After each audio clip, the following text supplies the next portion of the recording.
Hi guys, it's me ChazzaHD and welcome to the race watch along for the 2019 Mexican Grand Prix. Hopefully you guys are doing well and hopefully this time, starting off the stream compared to the qualifying watch along, hopefully I do not sound like Darth Vader this time. But anyway, great to see you guys here for the 2019 Mexican Grand Prix race where of course we can crown the world champion today, the driver's world champion in Lewis Hamilton. Only if though he outscores Valtteri Bottas by 14 points. Also, though, we have a great battle, I think, for the race victory between Leclerc, Vettel, Hamilton and Verstappen, and it's going to be very exciting to see, who comes out on top down into turn one. And I think we are, again, in for a very, very exciting race and a very exciting start to the race for sure here in Mexico. But I just want to say hello to you guys who are just tuning in, and hopefully, no matter what part of the world you're in and what time it is, hopefully today with me and later on Nib, who will be joining us later on in about 40 to 50 minutes time. Hopefully, with me and Nib, you will enjoy and watch along the 2019 Mexican Grand Prix. But before we get into really previewing the teams and how I think they'll do based off of how they've been doing this weekend, let's first get into qualifying and the results of qualifying and how the grid, of course, is looking for today's Grand Prix. So, Max Verstappen did get pole position, but he got it, took away after he basically admitted that he sped under yellow flags at the very end of the qualifying session. So, deservedly, Max Verstappen gets a penalty for that, and he will be starting from P4, meaning that it is a Ferrari front row. Hamilton will be third and then Verstappen will be fourth. And then from P5 to P10, it's Albon, Bottas, Sainz, Norris, Kvyat and Gasly. Knocked out in Q2 was Perez, Hülkenberg, Ricciardo, Raikkonen and Antonio Giovinazzi. And then knocked out in Q1 were Lance Stroll, Kevin Magnussen, Romain Grosjean, George Russell and Robert Kubica. But yeah, the only change to the grid is Verstappen being relegated down to P4 because, again, of the penalty of him speeding under yellow flags for him to get that 114.7 at the end of the session. But now, let's get into the teams and how I think they will do today. So first off, Mercedes. Now for Lewis Hamilton, again, if he's going to win the Drivers' World title, he has to outscore Valtteri Bottas by 14 points. Now, he can do it, but it will be difficult for him to do so. And I don't think he will clinch it in this race because I don't think he will be able to get a good enough result compared to what Valtteri will get in this race for him to officially be the Drivers' World Champion here in Mexico. And I think he will win it in Texas at the US Grand Prix this time next week. But there is no doubt about it, Lewis Hamilton can win this Grand Prix. No doubt about it, because one, the car will be faster, a lot faster than it was in qualifying, and I think they'll be matching Ferrari in terms of pace today. And of course, Lewis Hamilton starting P3, he's in a great position to pick up the toe down into turn 1, 2 and 3. So Lewis Hamilton can win today, but he's got to have things really go right for him. He's got to make sure he at least gets, up to second place at the start. He's got to make sure he keeps the Ferrari cars honest if they are ahead of him or one of them is ahead of him. He can win today, but again, it's going to need certain things to go right for him. For Valtteri Bottas, of course, he starts P6. His car has been, I think, prepared for the Grand Prix, and he won't have to take a penalty unless there is some kind of issue they haven't seen yet with that car. So Valtteri Bottas is starting in P6, and I think Valtteri just needs to go for it today because, Lewis, let's be honest, he's going to win the championship, so Valtteri's not really in a position where he needs to be careful when it comes to the championship. So I think Valtteri just needs to go for it because I think Valtteri, if he completed his run, probably would have qualified in at least 5th, maybe even ahead of his teammate Lewis Hamilton. So Valtteri's got to go for it today if he's going to get something that would be considered a good result. But for the team, they will have a quick car, no doubt about that. But them winning the race, it's really going to come down to what happens at the start and how, or where they end up after the start of the Grand Prix. Next up, though, is the team that locks out the front row, Ferrari, with Charles Leclerc starting on pole and Sebastian Vettel in second. Now, Ferrari are in for a very interesting race and a tough race for many reasons. One, because yes, they have the front row, but Hamilton and Verstappen behind can get the toe off of them, and there is a possibility then, of course, that they can be beaten down in turn 1 and lose the lead. But if you remember back to the last track we raced at where getting a toe into turn 1 was very important, that was, of course, the Russian Grand Prix. And that's where we had the controversy of Sebastian Vettel passing Leclerc and then the whole team orders thing.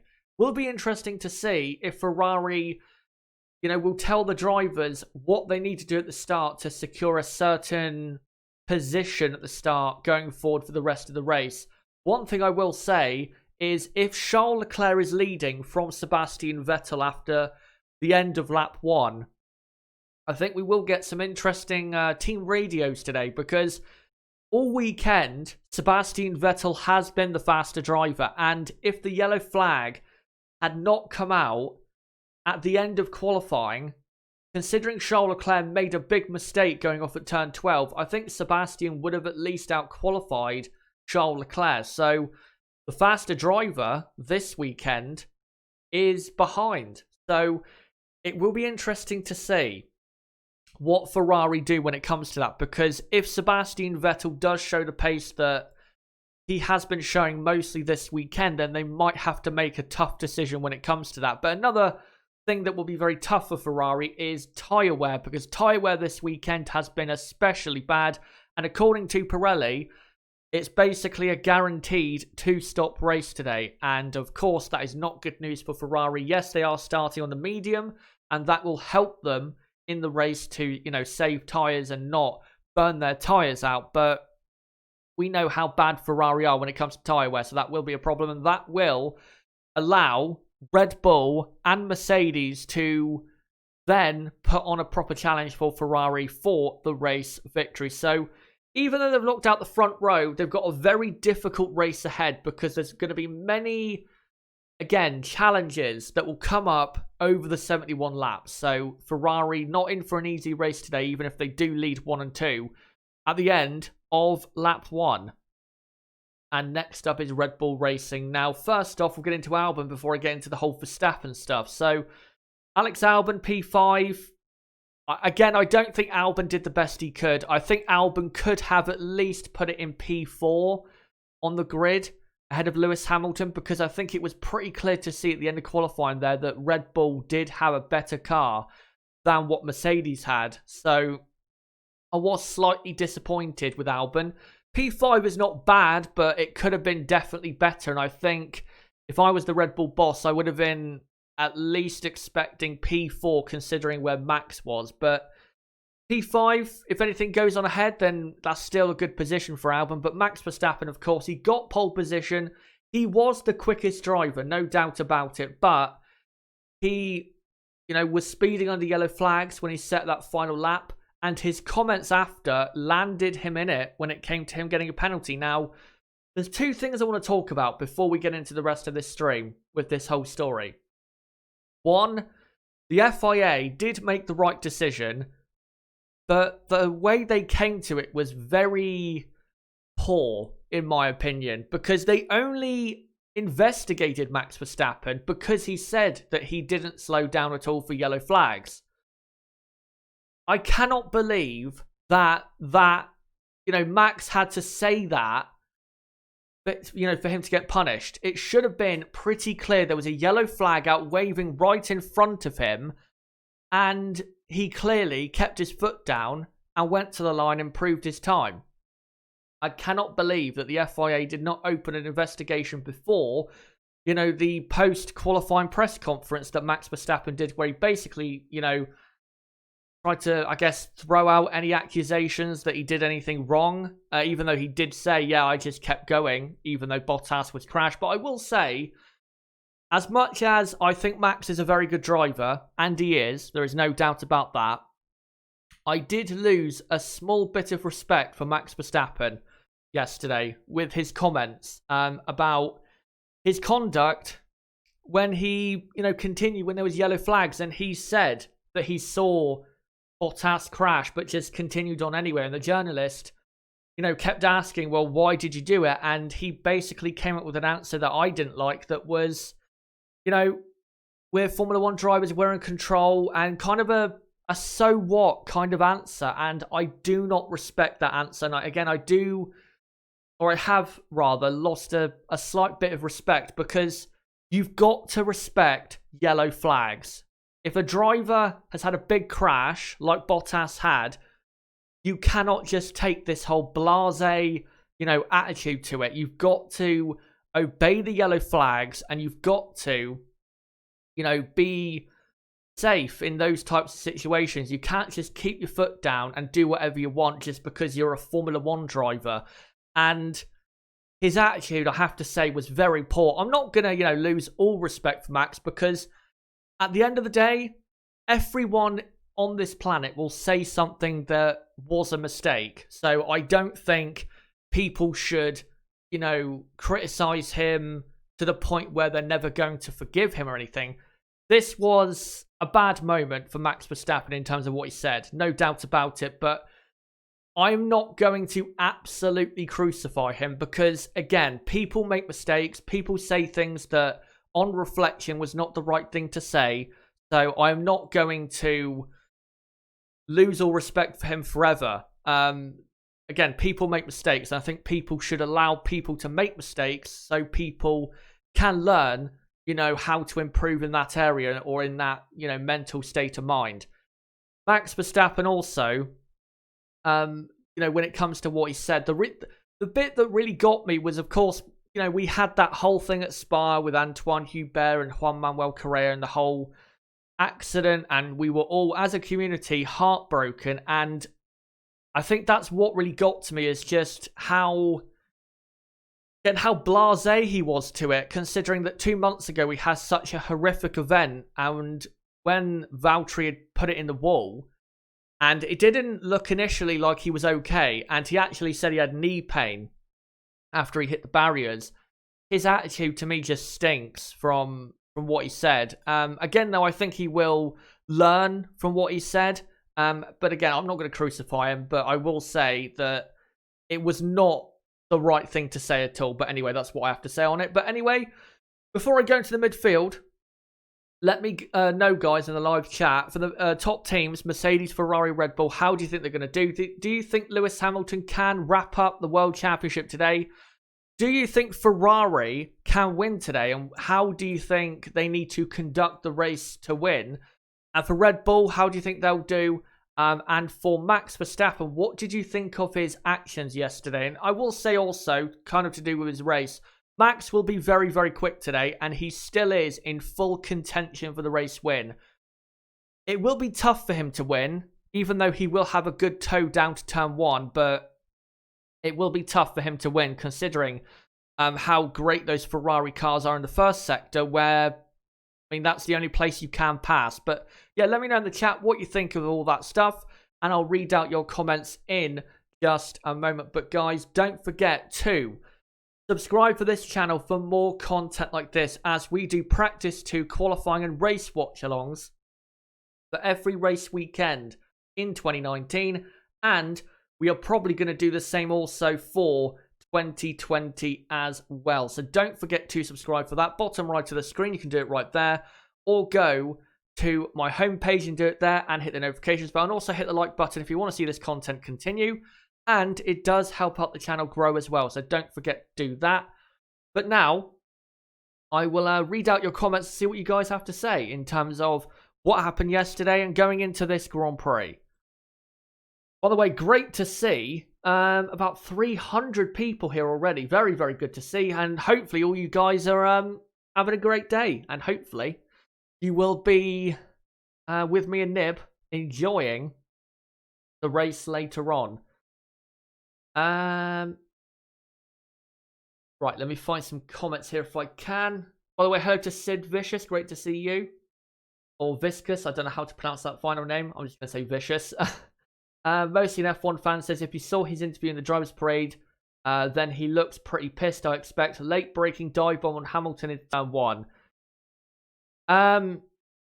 Yeah, I will kind of say this later, but I'm telling you guys now, there will be a crash at the first corner. I don't know if it will be Max Verstappen causing it, but there will be a crash on the first lap. I have no doubt about it.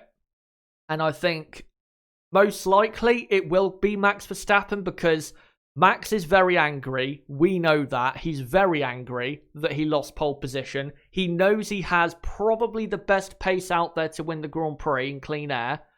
And if he wants to win the race, he's really got to go for it at the start. So, yeah, I think we are definitely in for some very tasty action down to turn 1. I think Max can absolutely get past Lewis Hamilton at turn 1, but I think if Max does crash at turn 1, it will be with one of the Ferrari drivers because it will probably be a case of him trying to go for a gap that is small. It's there, but it's closing. So, yeah, I think we can definitely expect fireworks down to turn number 1. Roxford says recipe for chaos. Indeed. Indeed. By the way, people talking about rain in the chat. I think the chances of rain are lower than they were probably yesterday or the day before in terms of the weather forecast for Sunday. At the moment, it's basically overcast and about 70 degrees Fahrenheit, 20 degrees Celsius. So I'm not sure if it will rain. I don't think it will, to be honest. I think the rain will hold off because at the moment it's not, beautiful weather, but the sun is kind of out at the moment in Mexico City. So I don't think we'll see rain. We've seen plenty of races in the past where it looked as though we had guaranteed rain coming and nothing came. So I think we are in for a fully dry race, but the temperatures won't be, say, as hot as it has been in other years. And also, another interesting thing that will make this race very difficult for the drivers is that it rained heavily overnight in Mexico City. So in a very similar way to Suzuka 2 weeks ago, the track is green. So all that rubber that was put down yesterday and on Friday is now gone. So that just increases the chances of a crash on the first lap and possible crashes during the race. We'll have to see. Right, let's find, I think, a couple more comments and then we will get to the midfield. Hi Chazza from Horizon Racer, hello to you. Let me just find a couple final comments here. Crystal Racing saying, I seriously believe there will be a turn 1 incident of some sort. Don't know who'll be involved, but still believe it'll happen. And Gray F1 saying, Lewis Hamilton, I think, will be cautious into turn 1 just in case of contact. Well, I think Lewis will go for it if he thinks there is an overtake absolutely on. But if it's kind of 50-50, I think he will back out of it. If you remember back to last year, where, of course, he won the championship, he was side by side with Max Verstappen down to turn 1. But because he didn't want to take a massive risk, he didn't let Max Verstappen through, but he didn't exactly fight Max Verstappen for P1. So I think he'll kind of take that kind of attitude down to the first corner. If there's an overtake on, he'll go for it. But if it's kind of, 50-50, he'll probably back out and wait later in the race for it. And that's probably the best attitude for him to have. But anyway, let's now get into the midfield. And first off, Renault. Well, what a terrible weekend. Even though I didn't think Renault coming into this weekend were going to be great, I still thought they'd be in the top 10, like Toro Rosso were, for example, in qualifying. They were even worse in P12 and P13. The only positive about them starting outside the top 10 is that they can start on whatever tyres they want to. But to be honest, they don't really have the pace to be, charging through the field.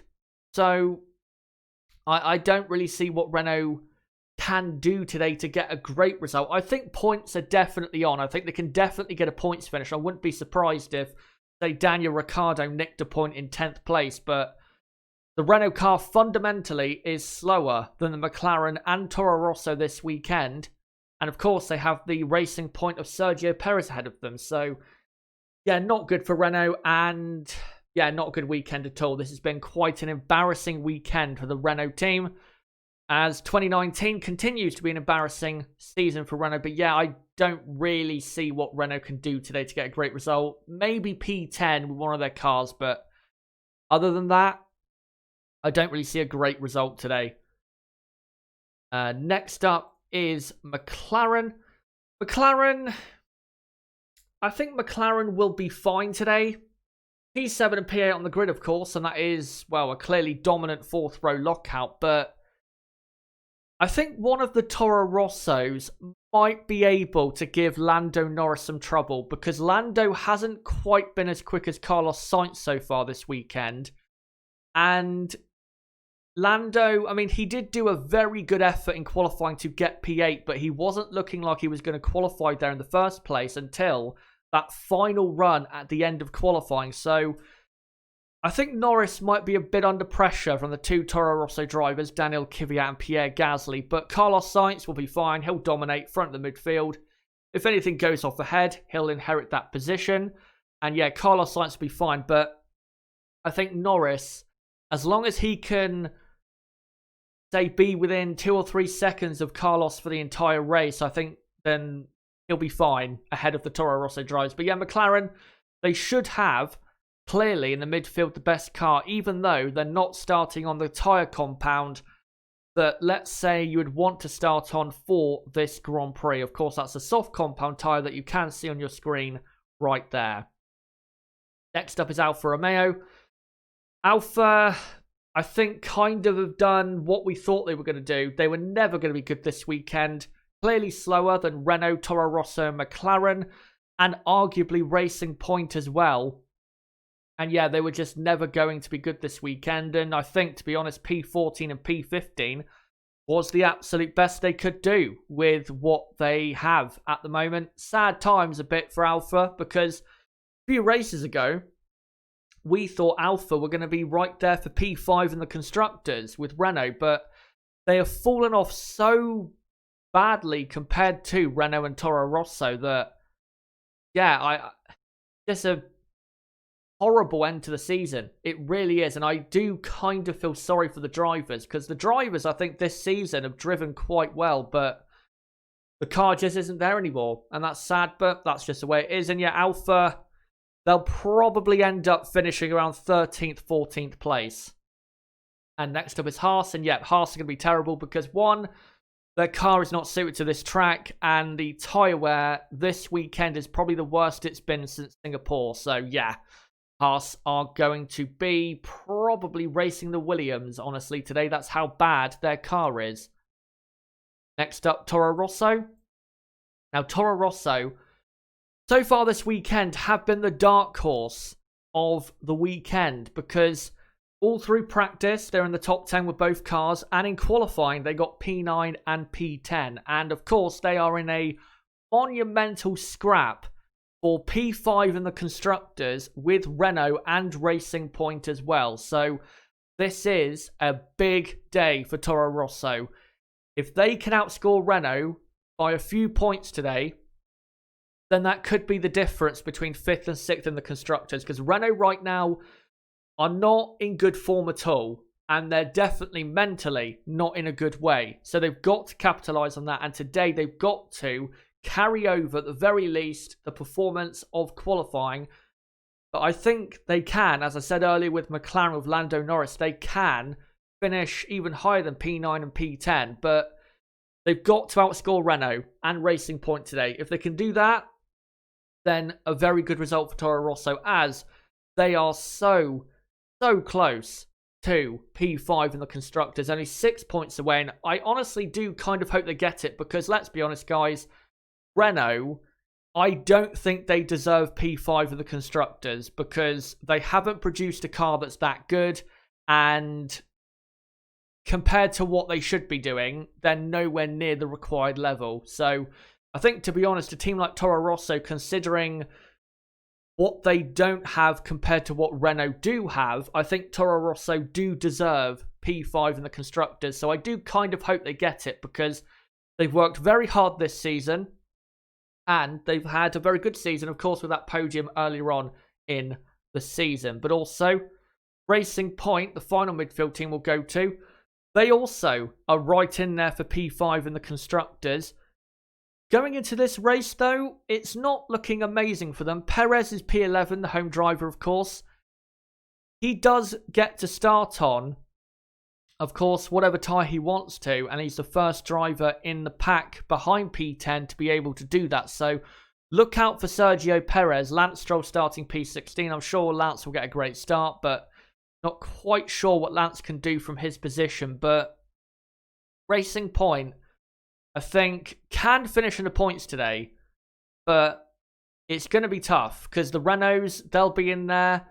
Toro Rosso and McLaren, they're going to be quick, so I'm not quite sure where Racing Point will figure in the pecking order at the end of the Grand Prix, but they're going to be in there somewhere, and the same goes for them. If they can outscore Toro Rosso and Renault today, then that's all they need to do, because Racing Point are, how many points?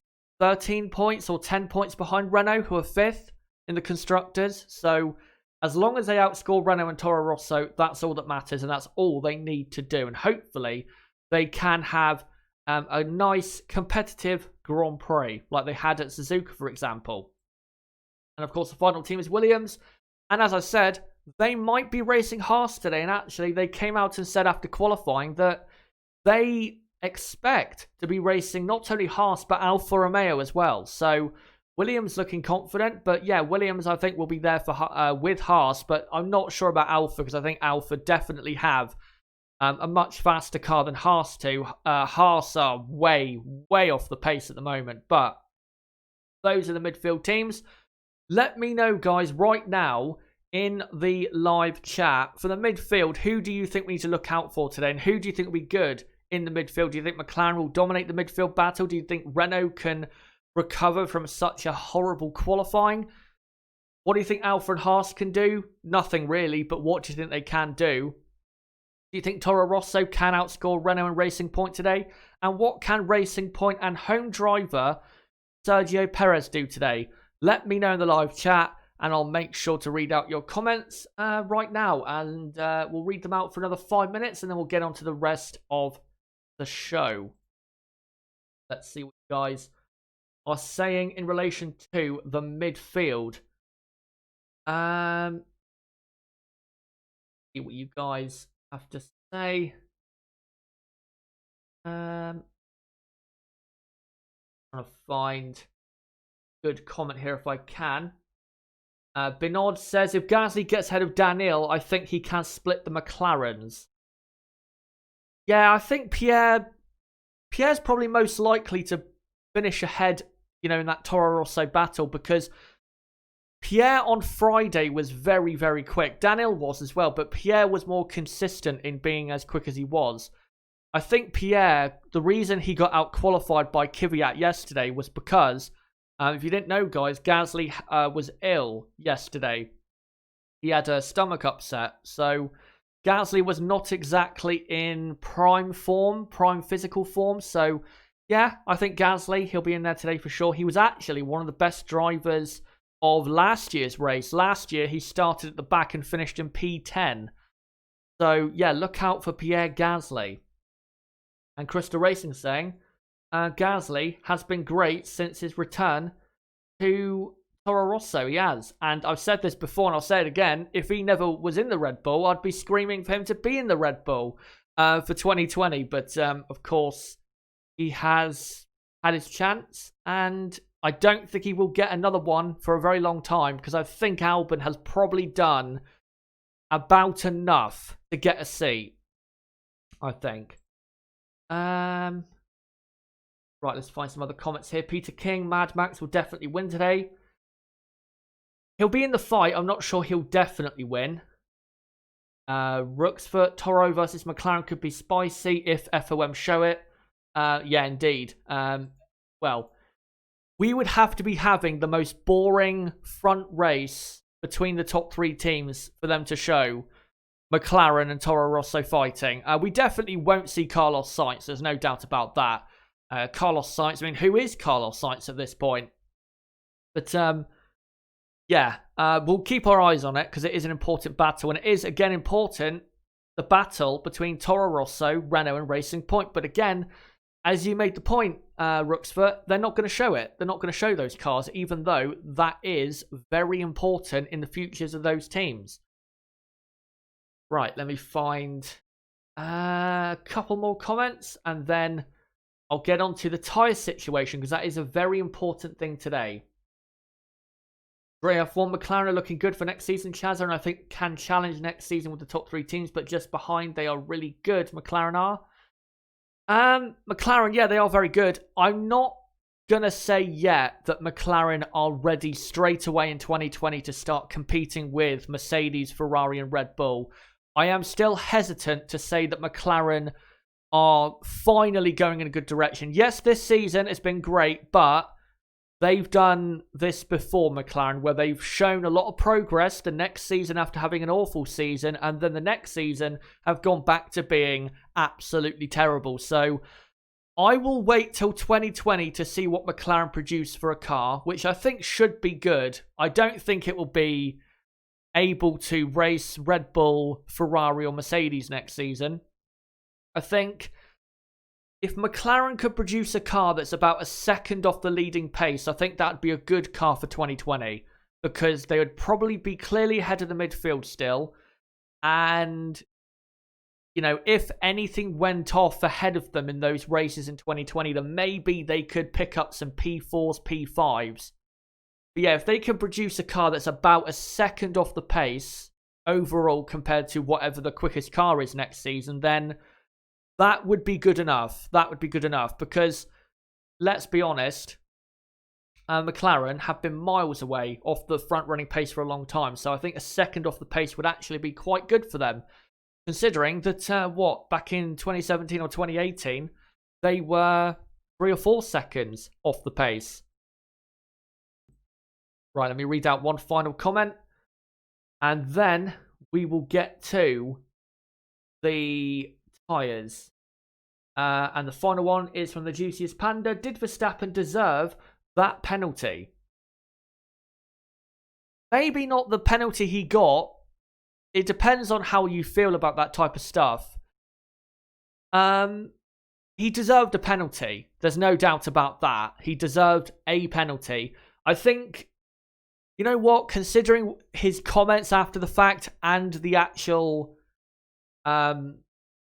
crime, I guess he did in speeding under yellow flags, then I think, yeah, it probably was deserved. If he had only sped under yellow flags and didn't say what he said but got a penalty of, 3 places, then I'd probably say that's a bit harsh. But I think his comments were really quite poor on reflection. But anyway, let's now get into the tyres. Now, Pirelli have come out and said that the quickest way to do this race today is a 2-stop strategy. In their opinion, given the data they have, they think that if you do 2 medium tyre stints to start off with and then go to the hard compound tyre, that strategy is the quickest way. The second quickest, I think, is soft medium medium or soft medium hard. The absolute slowest strategy for today is a 1-stop. But if you look at here, the tyre situation, there's some interesting things going on. So Hamilton, Bottas, Vettel, Leclerc, Verstappen, Albon all start on the medium compound tyre. Now, Hamilton and Bottas do not have a new set of medium tyres. That doesn't mean they won't use medium tyres for their first pit stop. They probably will. But one thing that puts them in play if there is a safety car or virtual safety car is this on the far right. 2 for each of them, new sets, or no, 1 for each, new set of red soft C4 tyres. Again, if there is a safety car, say midway through the race or in the last quarter of the race, that puts Lewis Hamilton and Valtteri Bottas in a very strong position, so look out for that. Vettel, Leclerc, Verstappen, Albon, they have 1 new set of medium and hard tyres, so I think Vettel, Leclerc, Verstappen, Albon will go medium, medium, hard. Mercedes, though, you never know. They could go to the soft tyre if they really do need a good result. And as we go down, you can see the other tyres here. So Renault have one new set of all the tyres. They'll probably start on the mediums. I think the Haas's are probably going to start on the hard compound because they're so bad when it comes to tyre wear. They might as well get that hard compound tyre out the way for them.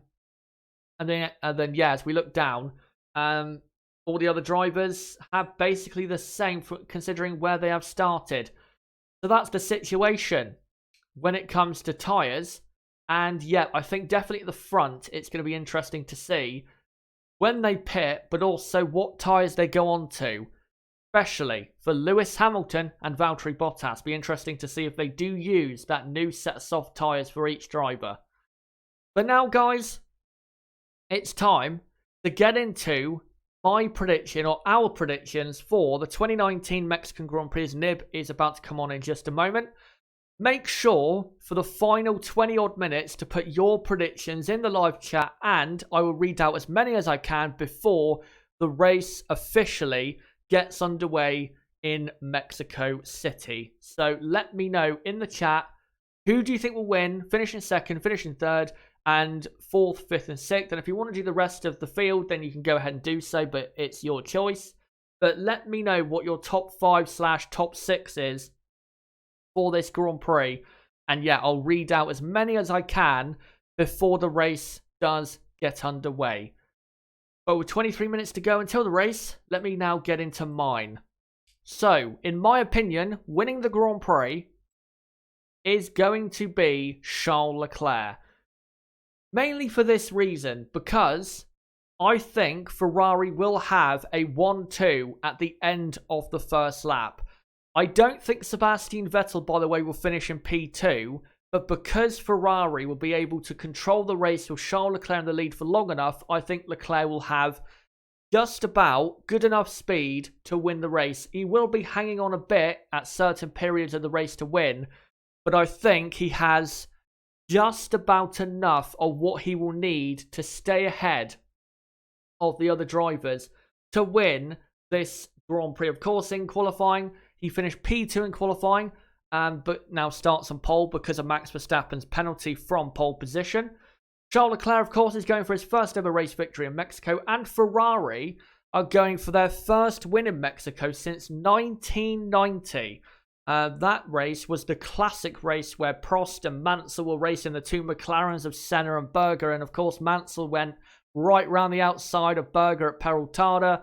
And also Ferrari had a 1-2 that day. Prost ahead of Mansell, and Prost actually started from 13th on the grid. Absolute classic of a Grand Prix. And that was the last time Ferrari won this Grand Prix. So if they're going to do it again, then it'll have to be maybe in similar circumstances. Who knows? In second place, though, from P4 on the grid, will be Max Verstappen. Now, he finished P1 in qualifying, and I think because he does have the best pace of everyone out there, I think, one, at the start, he will get up to third, in my opinion.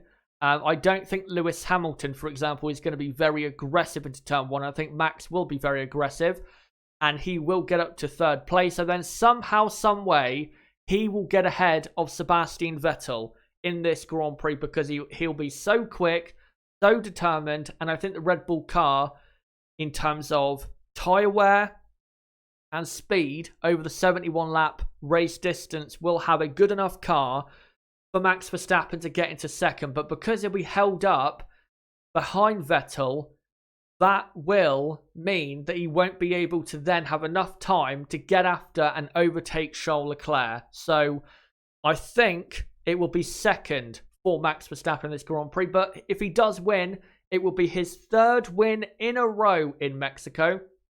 And of course, Red Bull are going for their third straight win in Mexico as well. And in third place, I think it'll be Lewis Hamilton. Lewis, yeah, turn one, I think he'll be not overly cautious, but definitely cautious to a degree. He'll, let the two Ferraris and Max Verstappen, I think, scrap it out a bit. And I think because he, in that car, will have a good enough speed over the 71 laps to get a podium over, say, Sebastian Vettel in the Ferrari, I think, again, somehow, some way he'll get past. Now, yes, Sebastian Vettel has been quicker than Charles Leclerc for most of the weekend, but I think Charles will hold on at the start, and then Sebastian will have to defend from cars behind, who are probably going to be, at times, quite a bit quicker. So I think that's why Sebastian will not be on the podium. But Lewis, I think, will get the podium because, again, over the race distance, he will have good enough speed to do so. If he does win, though, it will be his second win in Mexico. His last one was in 2016. And the team are going for their third race victory in Mexico.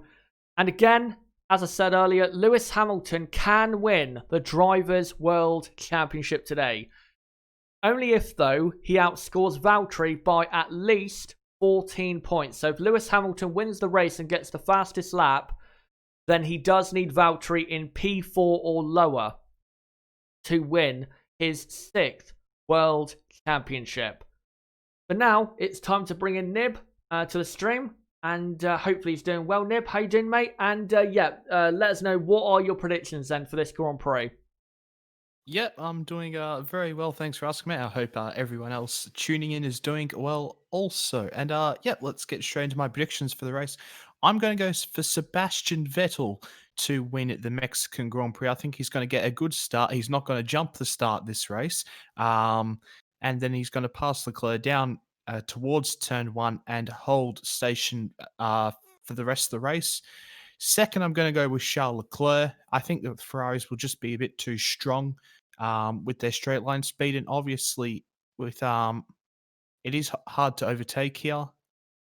Even though the straight is massive, we've seen even if you can get really close to the back of the Ferrari, it's so hard to overtake with the advantage that they have with the engine. And then in in third place, I think it's going to be Lewis Hamilton. So I think everything will remain pretty similar up at the front, unless we have some turn one action or chaos, as you predicted earlier on. So we'll see what happens. Do you think we'll get some chaos at turn one, especially with Max Verstappen in an angry mood? I have absolutely no idea. I think Max will absolutely try and send it. So it'll be Yeah. quite interesting to see what Max does in this race. And good to see Rubens Barrichello on the grid as he's being interviewed by Martin Brundle right now. Yep, Barrichello on the grid. He does have the record, doesn't he, for the most F1 races? Yeah, there you go, 322 Yep. Grand Prix and 11 wins. He was around for so long. Martin Brundle and him were teammates in Martin Brundle's final year in F1. That's how old Rubens Barrichello is. But anyway, let me know, guys, in the chat for the final 16 and a half minutes. Who do you think will win the race and finish in second, third, fourth, fifth, and sixth? And I'll try now to read out as many as I can. So, get to this picture. Go the final few pictures. Right, let's find the first one if we can, and then we'll read all of them out. There you go. Paul says Hamilton, Vettel, Bottas. By the way, hello to Chase. Saying, what's up, Chaz, in the chat. Daily Live saying Vettel, Leclerc, Bottas, Hamilton, Verstappen, and Alex Albon. Sid Vicious says double DNF for Merck, Charles win, Lando 4th, Gasly 5th. Bristol Racing thinks Bottas will win. Dexter Hall, Vettel, Hamilton, Max, Peter King, Mad Max, Lewis, Albon, Leclerc, Sebastian, and Bottas. Sashin says Leclerc, Max, Vettel. Find some others here. Memic says double DNF for Williams. Bottas P1, Grosjean P2, and Albon P3. Maybe if it rains, who knows. Emma Dumay, Vettel, Hamilton, Max. Find some others here if I can. And yeah, just to confirm, there's people getting, I think, slightly confused in the chat. I'll say it again. Hamilton needs at least 14 points to win the championship. At least 14 points. So if he gets that, he's done it. Here in Mexico. Chase says he gets a feeling that Vettel is going to screw up. By the way, hello to Jungle Brother in the chat. Kooky Monster says Ferrari will crash out. and it'll be Albon winning from Verstappen second and Hamilton in third.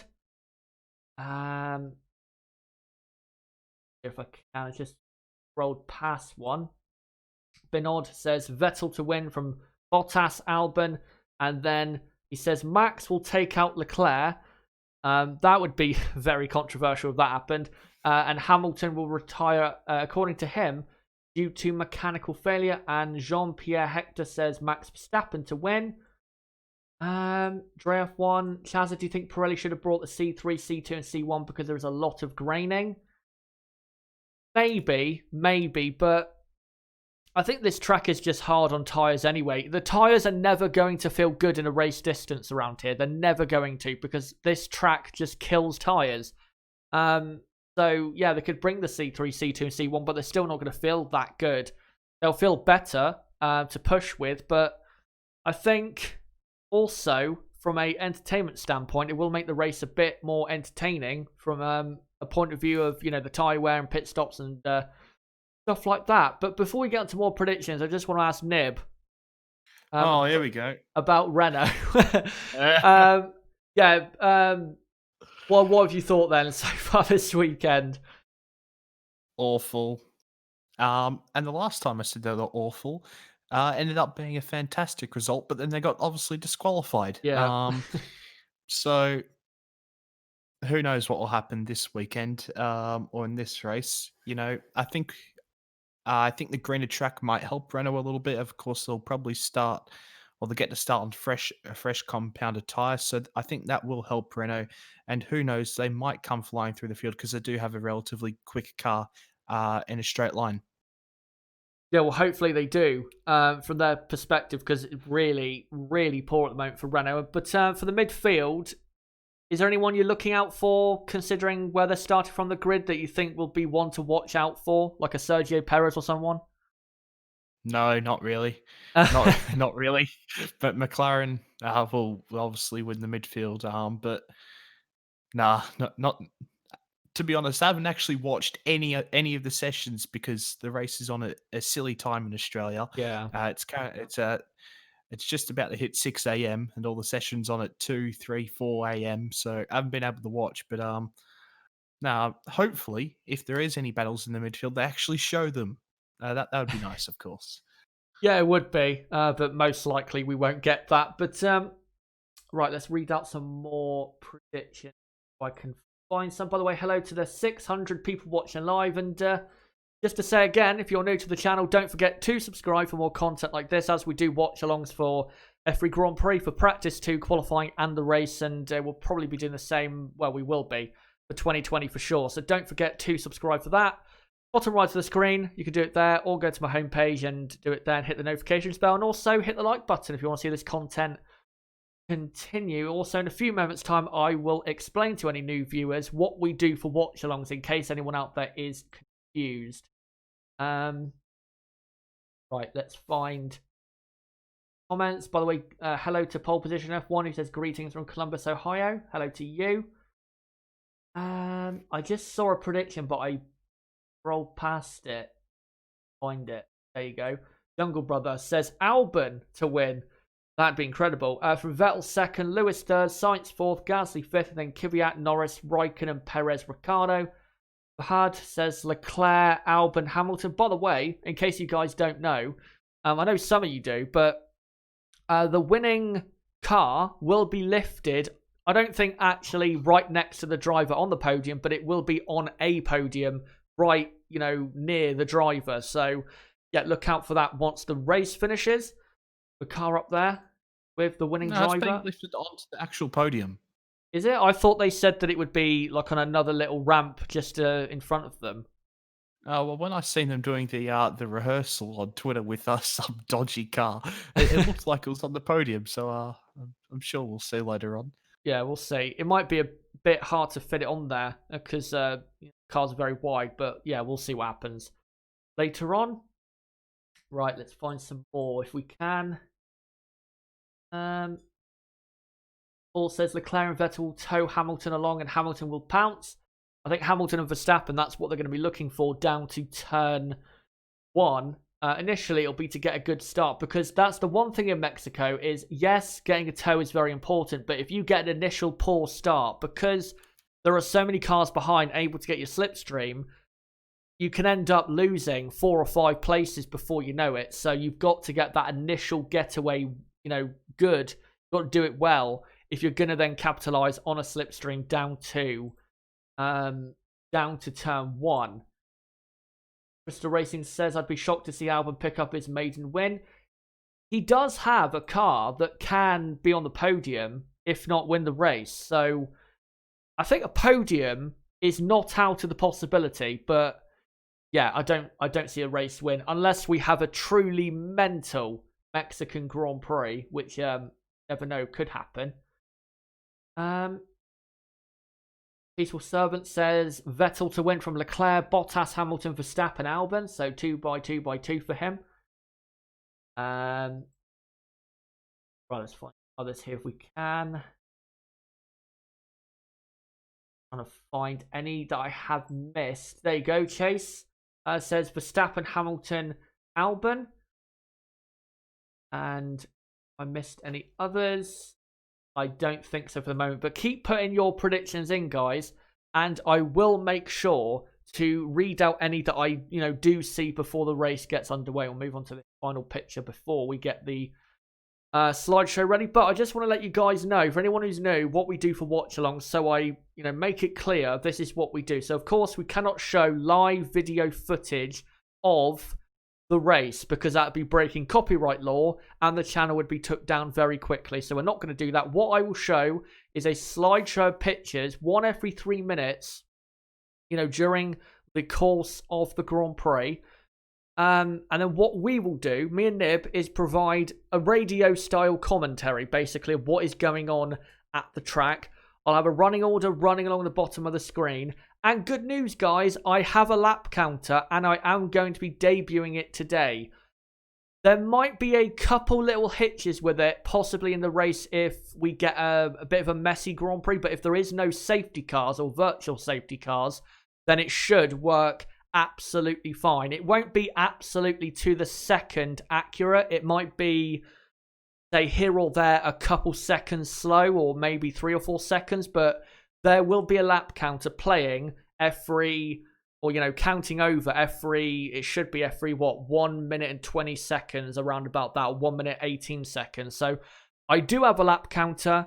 Hopefully it will work. If it doesn't, then what I'll do is just get rid of it and do what I normally have done before and just put race has started in the top left if it does fail for some reason. But I am going to be trialing it / debuting it today, because of course that's something that you guys have wanted, and hopefully it does go well today, the lap counter. Let me read out some final comments before we get into the race in about 6.5 minutes time. Yep, finally a lap counter. Pole position F1 says Hamilton, Vettel, Leclerc. By the way, thank you, Paul, for saying keep up the great work. Much appreciate the effort. Thank you very much for that.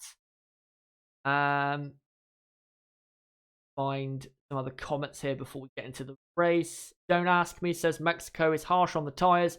High altitude and thin air means they have extremely high downforce setup. It messes with the strategy indeed. If you actually look back to last year's race especially, I know we had softer tyres last year. We had the absolute softest compound of tyre for last year's Grand Prix, but the tyre wear was horrifically bad on some cars. So expect it to really do, really play a factor in this Grand Prix, as Charles Leclerc is getting belted into his car. Right, let me find. And actually, someone just saying there, it will be on a lift, I think, up to the podium. So we'll see anyway. Savage Savs, his prediction for this race is Leclerc, Vettel, Verstappen, Hamilton, Albon, and Sainz. Peaceful Servant says, watching from Dubai. Really do appreciate your work. Thanks a lot. No problem. Thank you for enjoying it. Shiva, what if Hamilton crashes in the race with Bottas finishing in top 4? Would make the next few races really interesting.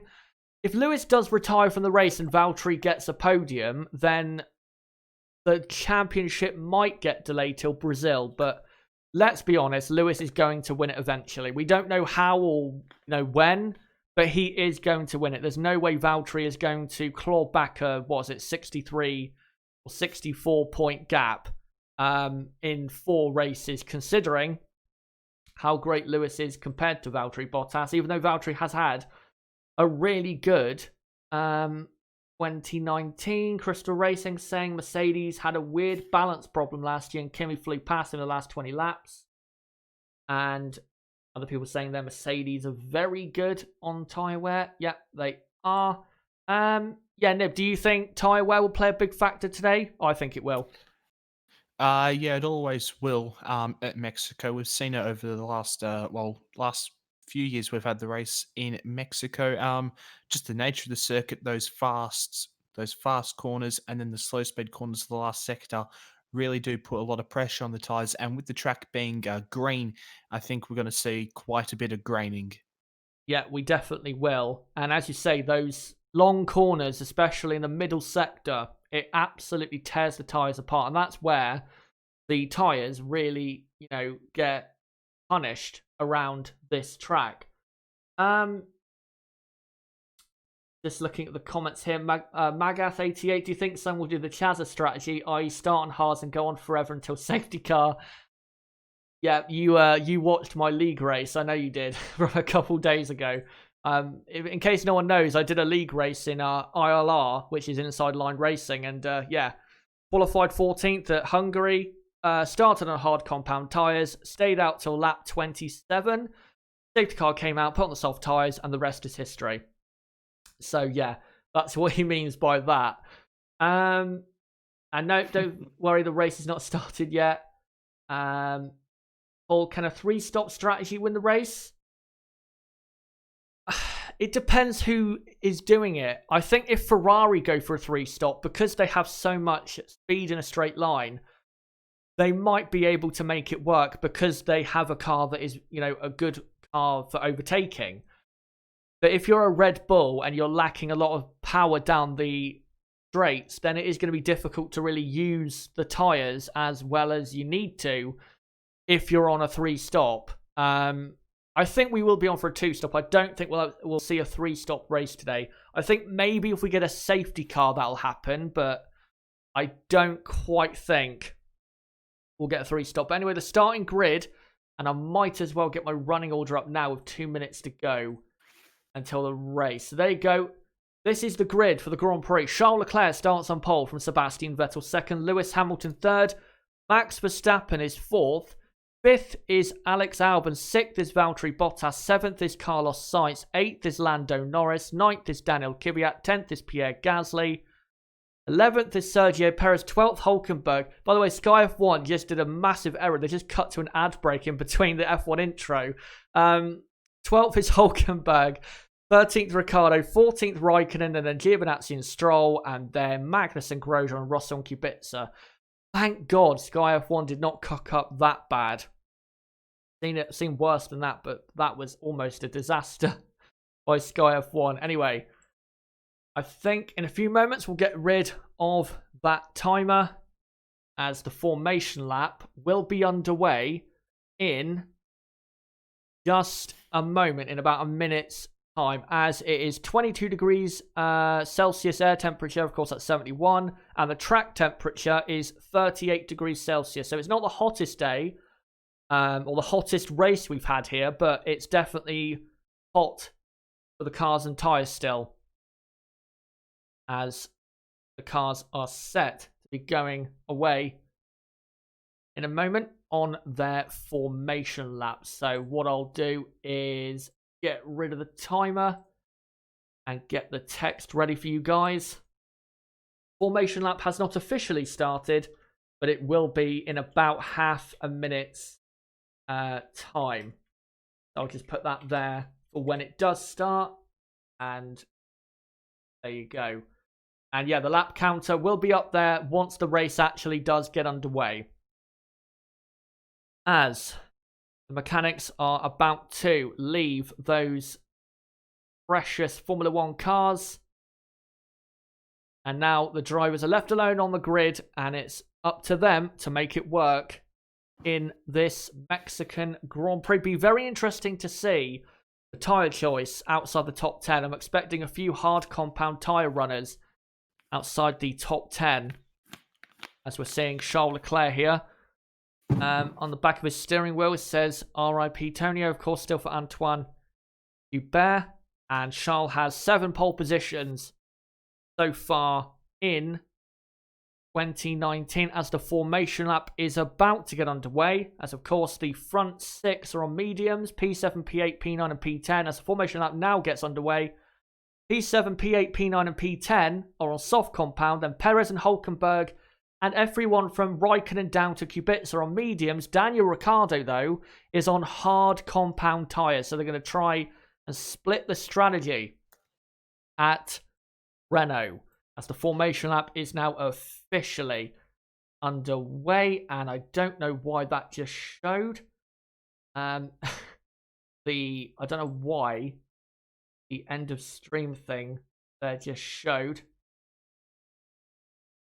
Try and can get the slideshow up, but it appears I can't at the moment for some reason.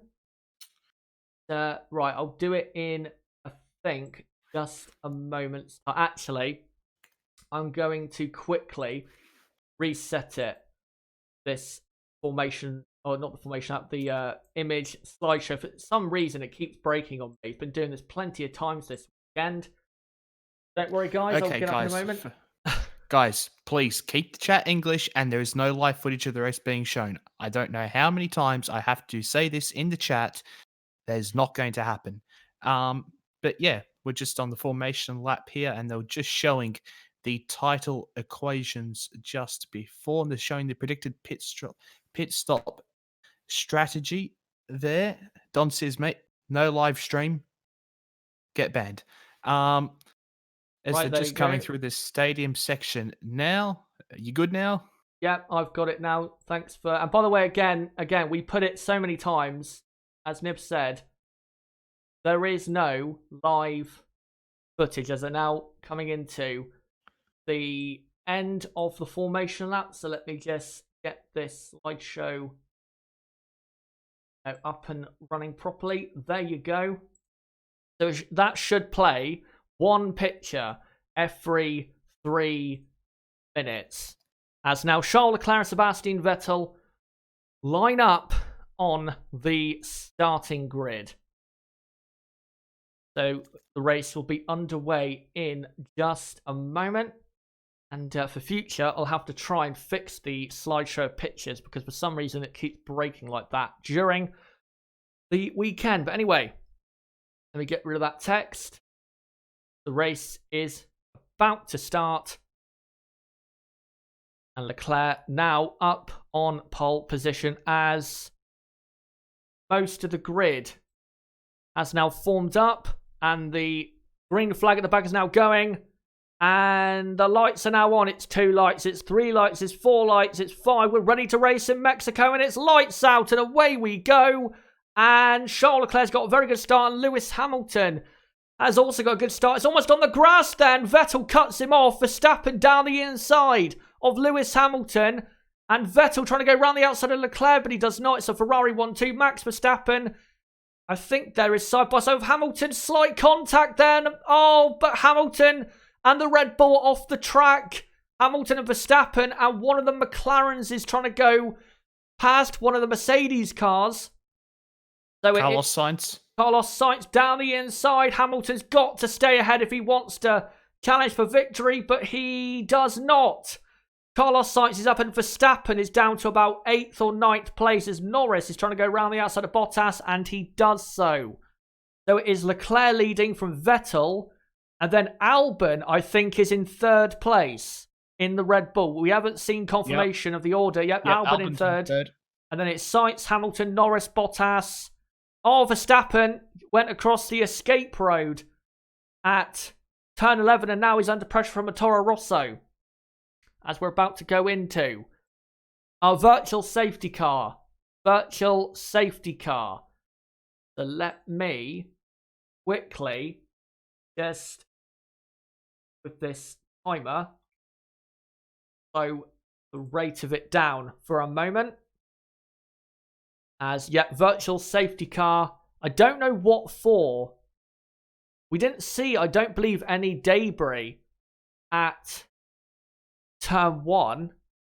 So I don't quite know why. And here we go, race start. I'll let you take us through this, Nib.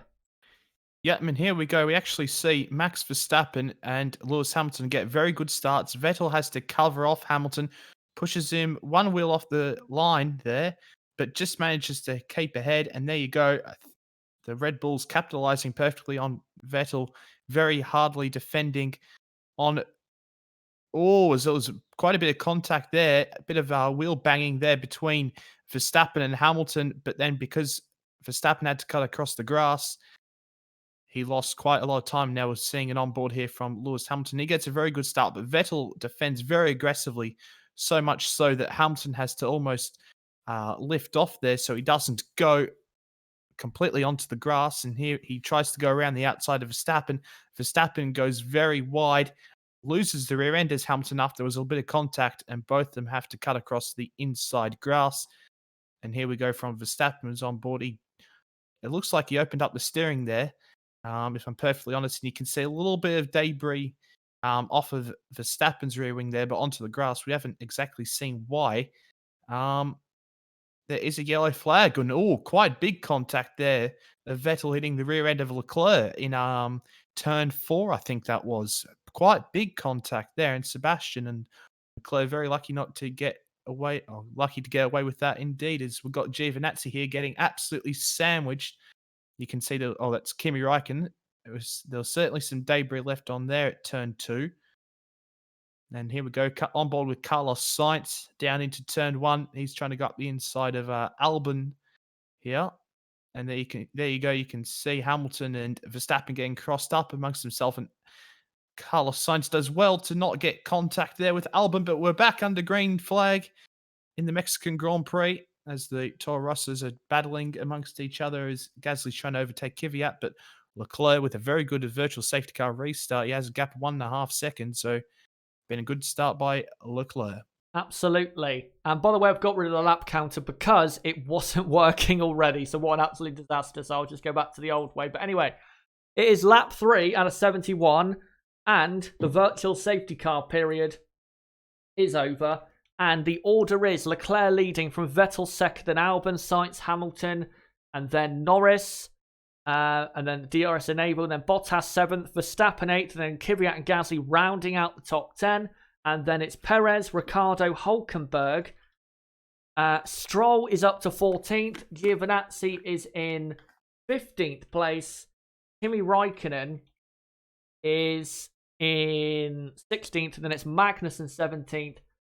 And then, interestingly, both Williamses have got ahead of Roman Grosjean. So let me just quickly do that as they now come across the start-finish line again. Lewis Hamilton, I think, about to overtake Carlos Sainz. Carlos defending a bit from Hamilton, but Hamilton, cruises around the outside. And Bottas trying to do the same to Norris, but Norris defends his position. Good defending by Lando there as they stay ahead for now.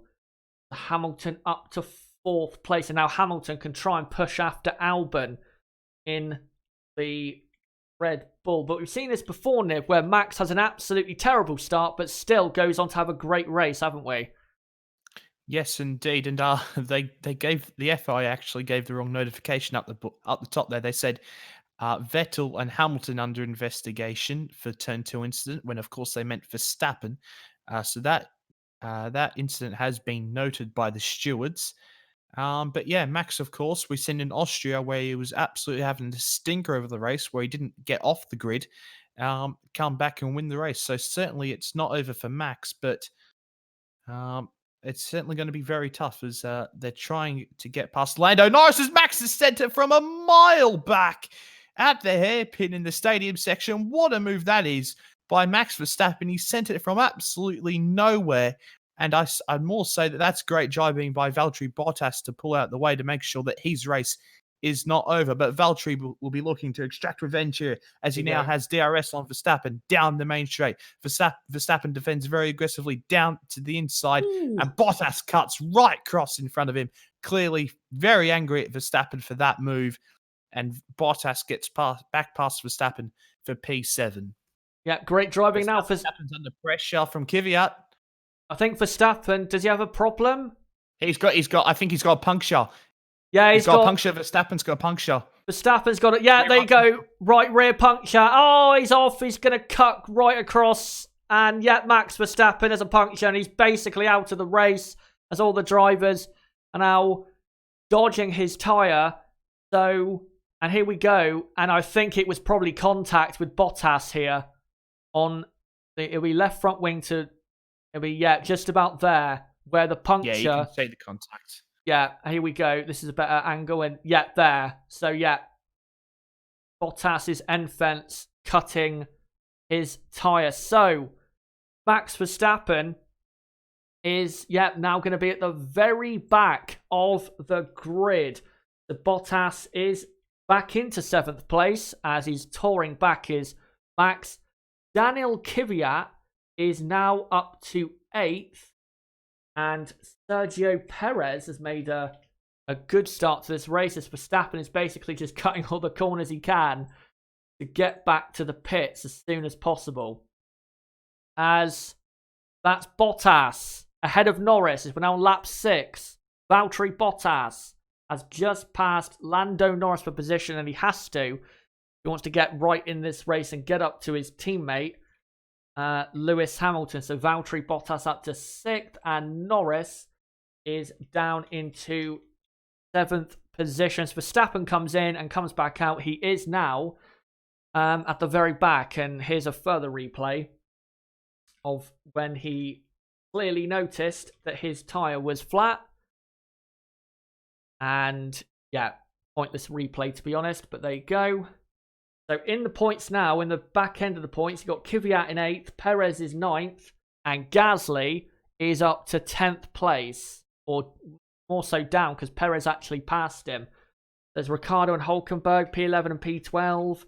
Stroll is up to 13th, as we're now on lap 7. Charles Leclerc leading, by the way, from Vettel 2nd by 1.3 seconds. Albon is 3rd and not that far behind, actually, Ferrari. And Hamilton also not that far behind Alex Albon.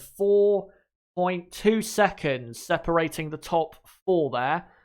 But yes, Stroll is up to 13th. And then it is Antonio Giovinazzi in 14th place. Just trying to get this order absolutely done. And then Raikkonen 15th. And looking, you have to say now, there's quite a spicy battle, I think, up front between the top 4. They all look very similar on speed. Yeah, they do. And of course, we'll see who really is the quickest as we go further and further into the stint. Of course, you'd have to favour the Mercedes as they go longer into the first stint. But just touching on Verstappen, of course, at the time we said it was a great move, but it certainly was a very aggressive move, and he's paid the price as Verstappen as no investigation necessary for Vettel and Hamilton at turn 1, which is what they meant. Let's see if they have any investigation for what happened at turn 2 between Verstappen and Hamilton. I'd assume not, but Valtteri Bottas now closing up to the back of Carlos Sainz for P5, and this should be a very comfortable overtake for Valtteri in a minute. Yep, it will be, and I don't think Carlos will fight this because he's on the soft compound and he needs to try and eke out the tyre life, and fighting from position is not what you need to do. Carlos will kind of defend, but Valtteri is up to 5th place. So it's Leclerc from Vettel, Albon, Hamilton, Bottas, and then Sainz is now down to 6th, and then it's Norris in 7th, and then Kvyat, Perez, Gasly is the top 10. And the P11 to P20, Ricciardo, Hulkenberg, Stroll, Giovinazzi, Raikkonen, Magnussen, Kubica, Russell, Grosjean, and Max Verstappen is at the back on the hard compound tyre. So there you go. On lap 8 out of 71, that is the order. As we're now on board, look at this, a midfield battle. Never thought we'd see this. As Max Verstappen does the new fastest lap on the hard compound. That's good information for the other teams. As Perez is on the harder compound of tyre compared to the Toro Rosso ahead of him, which is Daniel Kvyat. So Perez in a good position here in the racing point and is looking close. I wouldn't say in a position to absolutely overtake Kvyat. Maybe, though, he can get a good run down the pit straight as they now come through that final corner. And yeah, he should be able, Perez, to get a bit of a run here on Daniel Kvyat as he opens the DRS. Can he get a run? No, I don't think he can. He's closing very quickly at the end of the straight, but that Toro Rosso pulling away on the exit, the final corner, enough to stay ahead. And I've just noticed, actually, we haven't seen it, of course, but Daniel Ricciardo is now up to 10th place ahead of Pierre Gasly in the Toro Rosso. I was just about to mention my countryman's actually had a pretty good start here, up from P13 to 10th on the hard compounded tyres, by the way. So Danny Rick having a very good race so far. And it must be said, Verstappen is extremely lucky. It looks like he doesn't have any floor damage whatsoever from his puncture. So I think that Verstappen will actually be quite quick. And who knows, he could still end up getting some points in this race. Yeah, he should be able to, in this Grand Prix, get points finish because he does have probably the best pace of all, as long as he doesn't have a bad start or go off the track or anything like that.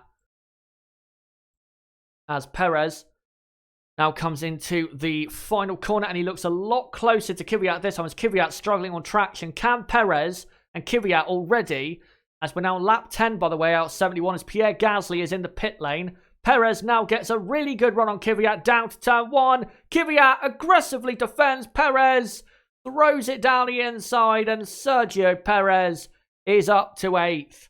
Great overtake, great racing between Perez and Daniel Kvyat. And now Perez can go marching after the two McLarens. And Perez, Nib, does have a very strong pace.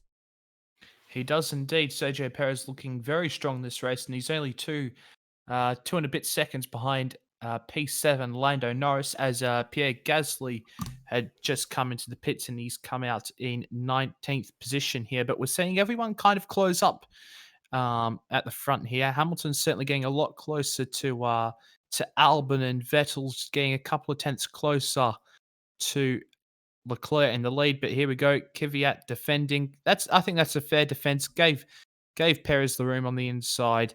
And a nice move by Sergio Perez is looking very strong on those on the medium compounded tyres.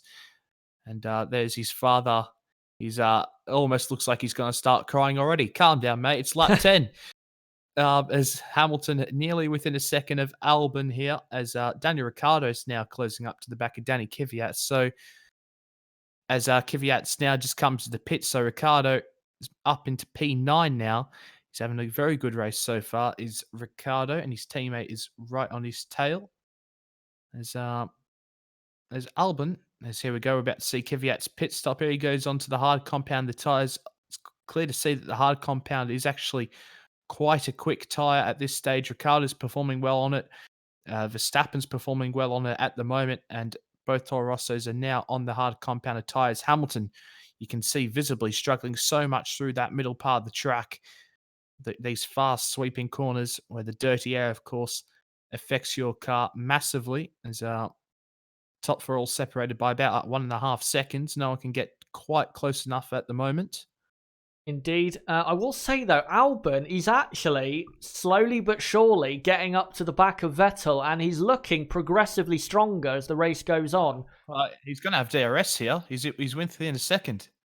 Will he get the DRS? No. Let's see. Yes, he does. Yes. Gets the DRS, and yeah, he really is looking very strong, Albon, and it's because the Red Bull is a very strong race car, as Max Verstappen is proving at the back. I know Verstappen has pitted for the hard compound, which is probably the better compound of tyre, but Yeah, that Red Bull is looking very strong. We're now on lap 12 out of 71, by the way. Leclerc leading by 1.6 seconds from Vettel. Then Albon is within DRS of Vettel in the battle for second and third. And then Hamilton is fourth, Bottas fifth, and then Sainz, Norris, Perez, Ricciardo, Hulkenberg round out the top 10. I'm just trying to do the order as Daniel Kvyat, of course, has pitted. Just trying to do the order for the latter half of the grid. Stroll is in P11. Raikkonen is in P12 and P13 is Giovinazzi, and Kvyat, by the way, has come out in 18th, about 1.3 ahead of Gasly, so he had to make that pit stop. Kvyat, if he was going to come out ahead of his teammate Pierre Gasly. The Williamses are doing well, 15th and 16th at the moment, and they're comfortably ahead of Romain Grosjean as well. So Williams are looking good, and Kubica is actually comfortably ahead of Russell. So great performances going on there. And Albon now on lap 13 does not have DRS, so Sebastian pulling away a bit. But one interesting thing to look at is Perez is now within half a second of Lando Norris in the battle for P7. As, of course, Perez on that medium compound tyre. And update this, Kvyat back in 18th. As Norris is in the pits, he's going to go onto the hard compound tyres. Is Lando Norris a little bit of an issue on the left front there? 3.3 second pit stop, but the left front isn't on properly, is it? Yeah, the left front is not on properly, and Lando Norris, as the McLaren mechanics sprint down the pit lane, Lando Norris's race is completely ruined as the left front tyre is not on correctly. And what a disaster. He's had absolutely no luck as Lando Norris. His teammate Carlos Sainz has just had good luck. Well, he's not had any luck, really. He's just had a bog standard luck. But so many times, Lando Norris has been so unfortunate through instances or mistakes. And there's another one, McLaren costing Lando Norris this time. And they're pushing him down the pit lane slowly, but he's effectively out of the Grand Prix now. Disaster for Lando Norris there. Absolutely. And you remember, Nib, remember Carlos Sainz in Italy? Same problem. Retired from the Grand Prix because of a loose wheel nut. I don't know if it's the same, but very similar issue to what Carlos Sainz had. But yeah, Lando has had plenty of bad luck this season.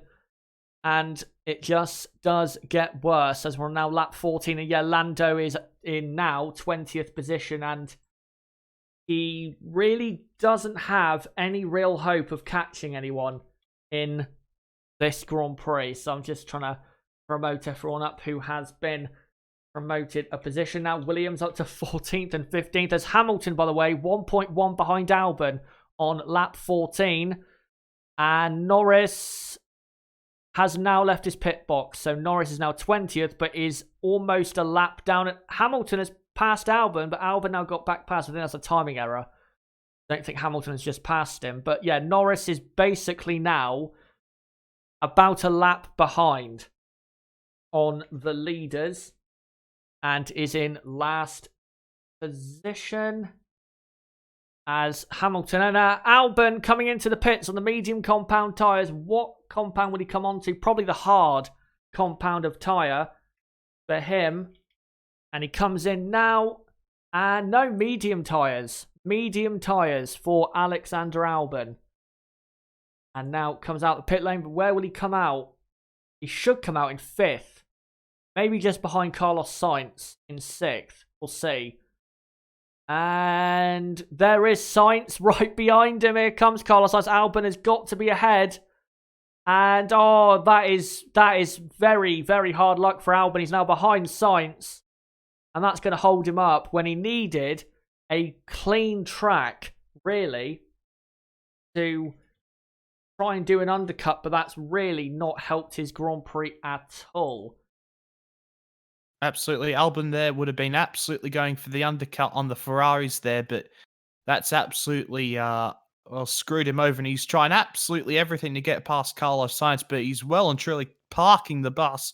And now I think Albon could be under threat from getting overcut from Hamilton if Mercedes do decide to come in and pit on this lap here. But very unfortunate for Alexander Albon here, as it was an odd choice to put him on the medium compounded tire. As Leclerc has responded, he's in the pit lane, and I'd expect him to go on the hard compounded tire. No, he goes on the medium compounded tire. So the top runners seemingly favouring the medium compound the tire at this stage of the race, when seemingly it looks like it's the hard compound tire, which is doing much better at this stage. But Leclerc is going to come out ahead of absolutely everyone in P4, clear track, and Sainz is in the pits as now everyone's scrambling everywhere. Absolutely, and yeah, Sainz is in the pits, and Albon is now P5, but has lost a lot of time, and now has to give it everything. And yeah, Sainz comes in and puts on hard tyres, but now Albon has to give it everything if he's going to put himself back into contention in this Grand Prix, as Carlos Sainz leaves the pit lane in about, as Raikkonen pits as well. That's surprising. Raikkonen pits, he was on medium tyres, and Sainz has come out. Oh, Sainz, look at Carlos Sainz. He's been jumped by Daniel Kvyat. Kvyat has jumped Carlos Sainz. Of course, Kvyat pitted 2 or 3 laps earlier, so Daniel's ahead, and Sainz is actually behind Robert Kubica as well. So Kvyat is in a net P6 at the moment. But anyway, let's do some of this order. So Perez is up to 6th. It's lap 17 out of 71. Vettel leading from Hamilton and Bottas. Leclerc is 4th, Albon 5th. Leclerc and Albon, though, have pitted. And it is Perez in 6th place now, looking very strong. Also looking very strong is Daniel Ricciardo in P7. And up into 8th place is Nico Hülkenberg, who's actually, as we just saw there, closing up to the back of Ricciardo now. And then Stroll is in the points. So both racing points are in the points. And then in 10th place is Antonio Giovinazzi. Okay, here we go. I was about to say Ricciardo's getting very close here to Sergio Perez, and Perez struggling a little bit with the rear end coming out of that corner, but it looks like Ricciardo won't be overtaking Perez at this exact moment. But the Renault's looking pretty good in this race, a lot better than I think people had thought, and I think they could certainly be in for some points, Renault, today. As Norris under investigation. That'll be for an unsafe release, so he might get a penalty for that, Norris. But yeah, his race is over anyway, so it doesn't really matter what goes on from now on. As just trying to do the order, so Kvyat, yeah, is ahead of Sainz for 12th place at the moment, but that's a net P6. Gasly, a few seconds behind him, behind one of the Williams, as Russell is in 16th. Max Verstappen is up to 17th place in the Red Bull and has actually passed Romain Grosjean, despite Grosjean not pitting. That just shows you how slow the fast car is. So Grosjean down to 18th, and Kimi Raikkonen has pitted for an early pit stop, to be honest, and is in 19th place, but is about to get past Romain Grosjean. Might as well do that on the running order now. But yeah, the two Renaults both have DRS on Sergio Perez, so this is a good battle here for what could be a very important position later on in this race, as Gasly now gets ahead of Kubica in the Williams. So now he is clear of the back markers for now, is Pierre. But look how much that pit stop mistake, well, Albon coming out behind Sainz has cost him. He's now 10 seconds off Leclerc when he was only about 2 seconds before he pitted. It's absolutely ruined Alexander Albon's race here, is that mistake by Red Bull. It absolutely has, because he might have been able to get near, maybe not near Leclerc, but, you know, put pressure on the other drivers in that top 5 battle, as Leclerc does a new fastest lap of 120.4, as we're now lap 19 out of 71.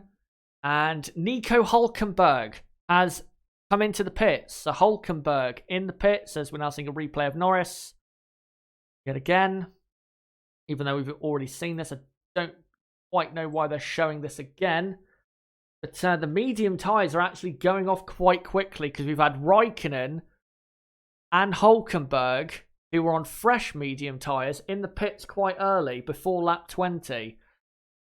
So, yeah, Hulkenberg. Where is Hulkenberg going to come out? He comes out, I think, ahead of Pierre Gasly, it looks like. So very good for Hulkenberg as Raikkonen passes Russell there in the Williams that we're seeing on our TV screens. As Lance Stroll is up to 8. Giovinazzi is 9. Let me just adjust this picture quickly because it's not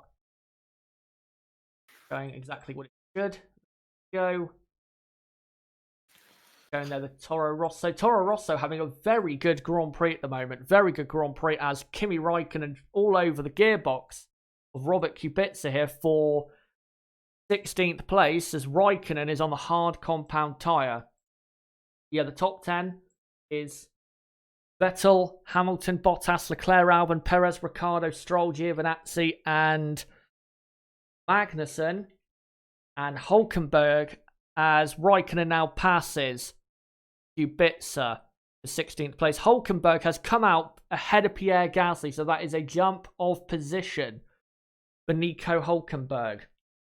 And Kvyat is still ahead of Carlos Sainz. Carlos Sainz in 12th place. Now McLaren's race is really not going well now. They were looking good earlier on, but now it's looking like an absolute disaster. As just seeing here that those tyres look very good, Nib, on Vettel. Yes, I did see some team radio by Vettel saying that everything is all nice and peachy for him at the moment, and those tyres certainly look in very good condition. But I wonder if Sebastian Vettel and the rest of the top runners, say Hamilton and Bottas, might be on a 1-stop, whereas Leclerc perhaps could be on a 2-stop. Of course, that could all change, and they could pit at the end of this lap. But just that could be an interesting development as we go a couple of laps further as Vettel actually struggles into turn 3 there. As Sergio Perez has now come into the pits for his first pit stop of the race on lap 21. And what tyre is he going to go on? He's going to go onto the hard compound of tyre. Here he is. And let's see where he comes out. This is very important because he was about a second and a half ahead of Hulkenberg. Here he comes.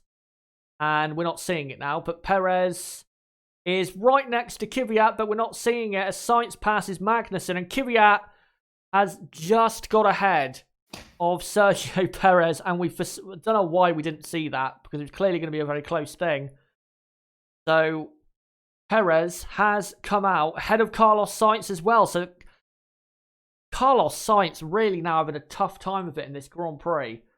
But Vettel continues on. We're on lap 22 out of 71. Vettel, Hamilton, Bottas, top 3. They haven't pitted yet, those cars. But with Perez pitting, it is Ricciardo up to 6th.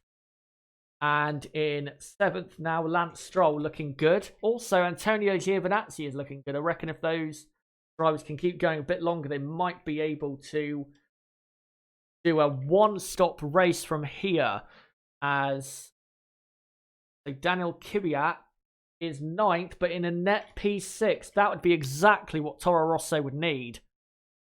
For the constructors, Perez has come out P10 and has jumped Carlos Sainz in that entire battle. So Sainz is in P11. P12 is Nico Hulkenberg. As Hamilton now starting to clear as Giovinazzi pits. Hamilton now only a second and a half behind. Oh, what's that? They've dropped the cut. Antonio Giovinazzi's pit, and they've dropped the car off the jack, and it's failed. Oh, has he stalled it? I don't know, but that's a terrible pit stop. He was running in 8th place, and that is basically his Grand Prix completely dead. Oh, that's such a shame. He was running so well, and I think what happened was the car. Here we go. They picked up with the jack, and the rear jack failed, and he drove away before the tyre was put on. So that is That is a comedy of errors. Well, no, I think that they thought the rear tire was on and it wasn't, and then they drove off and it was actually never on. I don't know what on earth was going on there. It looked like they had the green arrows saying that they could all go, but I don't think that the rear tire was actually ever on properly. Well, we'll have to look at that more closely. Oh, Max Verstappen making contact there with Magnussen. And then going off the track, and if he's overtook him like that, that's a penalty. Ugh. And yes, he has. Unless Magnussen has a problem. I think Magnussen might have a puncture there. Okay, well... No, he doesn't. 'Cause he's still going. Well, that probably should be a penalty, but... Anyway, I've just noticed Perez has passed Kvyat, so Perez is now at the front of the midfield pack as Lewis Hamilton pits. He's triggered the undercut on lap 24 out 71. Goes on to what tyres? Medium. Is that medium or hard? That's hard compound tyres. Hard compound tyres. So Vettel surely has got to pit at the end of this lap. Where does Hamilton come out? He comes out behind Charles Leclerc and ahead of Alex Albon. So he's jumped Albon as he's warming his tyres up down to turn 1. So he's jumped Albon, but now he's going to try the undercut on Sebastian Vettel. So it's Vettel from Bottas, and then it is Leclerc and Hamilton, third and fourth. Leclerc and Hamilton are both pitted. Vettel and Bottas have not pitted, but they will shortly in a moment. As the two Williamses wheel to wheel in turn 6, and Kubica pushes him off there, and they're racing for 18th place. And there you go. A great battle between Kubica and Russell for the back of the grid. But yeah, the top 10 is as I've got it. And then we've got Hulkenberg now in 11th place. And Vettel stays out. Vettel stays out. That's interesting. Well, hopefully it works for them, but I'm not sure that was the right thing to do. But we'll see what happens later on. What do you think Ferrari are trying here then, Nib? Oh, I think that might just be a call by Sebastian Vettel. I think that he feels pretty good on his tyres. He said that earlier on, and I think he still feels really good on these tyres, and perhaps he just wants to go longer in this stint so he has better performance on those hard compounded tyres later on. But now, as you can see there, Hamilton will get past Vettel quite comfortably there. So I'm not sure who made that call, but I think certainly a mistake there to give up track position by Ferrari. Sure, he has to pit this lap, though.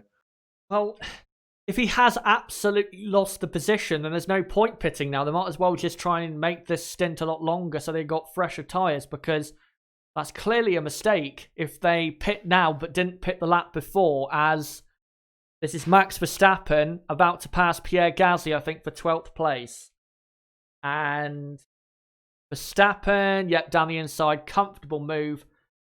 And he is up into 12th position, and now starting to get towards the points paying positions is Max Verstappen. Let me just quickly update that, as we're now, guys, on lap 26 out of 71. Most cars have pitted except for Vettel, Bottas, and Hamilton trying to lap a car here, I think, of Kubica, and it's not letting him through. Oh, that's disgraceful. That should absolutely be a slam dunk penalty for Kubica there. Yeah. Hamilton clearly was there, and Kubica just turned in and said, no, you're not coming past. It's not 2008, Robert. No, it definitely is not. As Hamilton does a new fastest lap, a 1:19.9. So Hamilton very quick right now, and if Ferrari... Well, if Hamilton is doing a one-stop race as well, then Ferrari have completely blown a 1-2 here. But we'll see what happens later on. We don't know what's going to happen yet. Actually, no, wait, Leclerc has to pit again. I'm wrong, Leclerc has to pit again because he started on the medium tyre. So Leclerc must pit again. And So does Albon. So Leclerc and Albon have to pit again. So they're definitely And on a 2-stop. and Chaz, it was indeed a call by Sebastian Vettel to stay out on those medium compound of tyres. Right, well, he must be going for a 1-stop race. But because Leclerc has to pit again, I think Ferrari might have thrown this race away. But we'll see what happens later on. Who knows? Maybe Hamilton will do a 2-stop. But at the moment, I think Lewis Hamilton is the net race leader, maybe even net race winner at the moment. And also Valtteri looks as though he's on a 1-stop rather. So Hamilton might actually be able to get the championship wrapped up at the moment. But anyway, long way to go. We've got 44 laps left. It's lap 27 out of 71. And it is Vettel leading from Bottas in second, Charles Leclerc third, Hamilton fourth, Albon fifth, Ricciardo sixth, Stroll seventh, Perez eighth, Kvyat ninth and Sainz in 10th. Vettel, Bottas, Ricciardo and Stroll, though, have not pitted yet, as no investigation necessary for Magnussen and Verstappen. What? It's the FIA. What were you expecting? Yeah, I think that was pretty clear that Max overtook him off the track, but, well, there you go. As Charles Leclerc is trying to lap, who is this? I think Antonio Giovinazzi. Yes, it is. In the Alpha. As Lewis Hamilton on the hard compound tyres, who doesn't have to pit again, and I don't think he will be pitting again, continues on his way.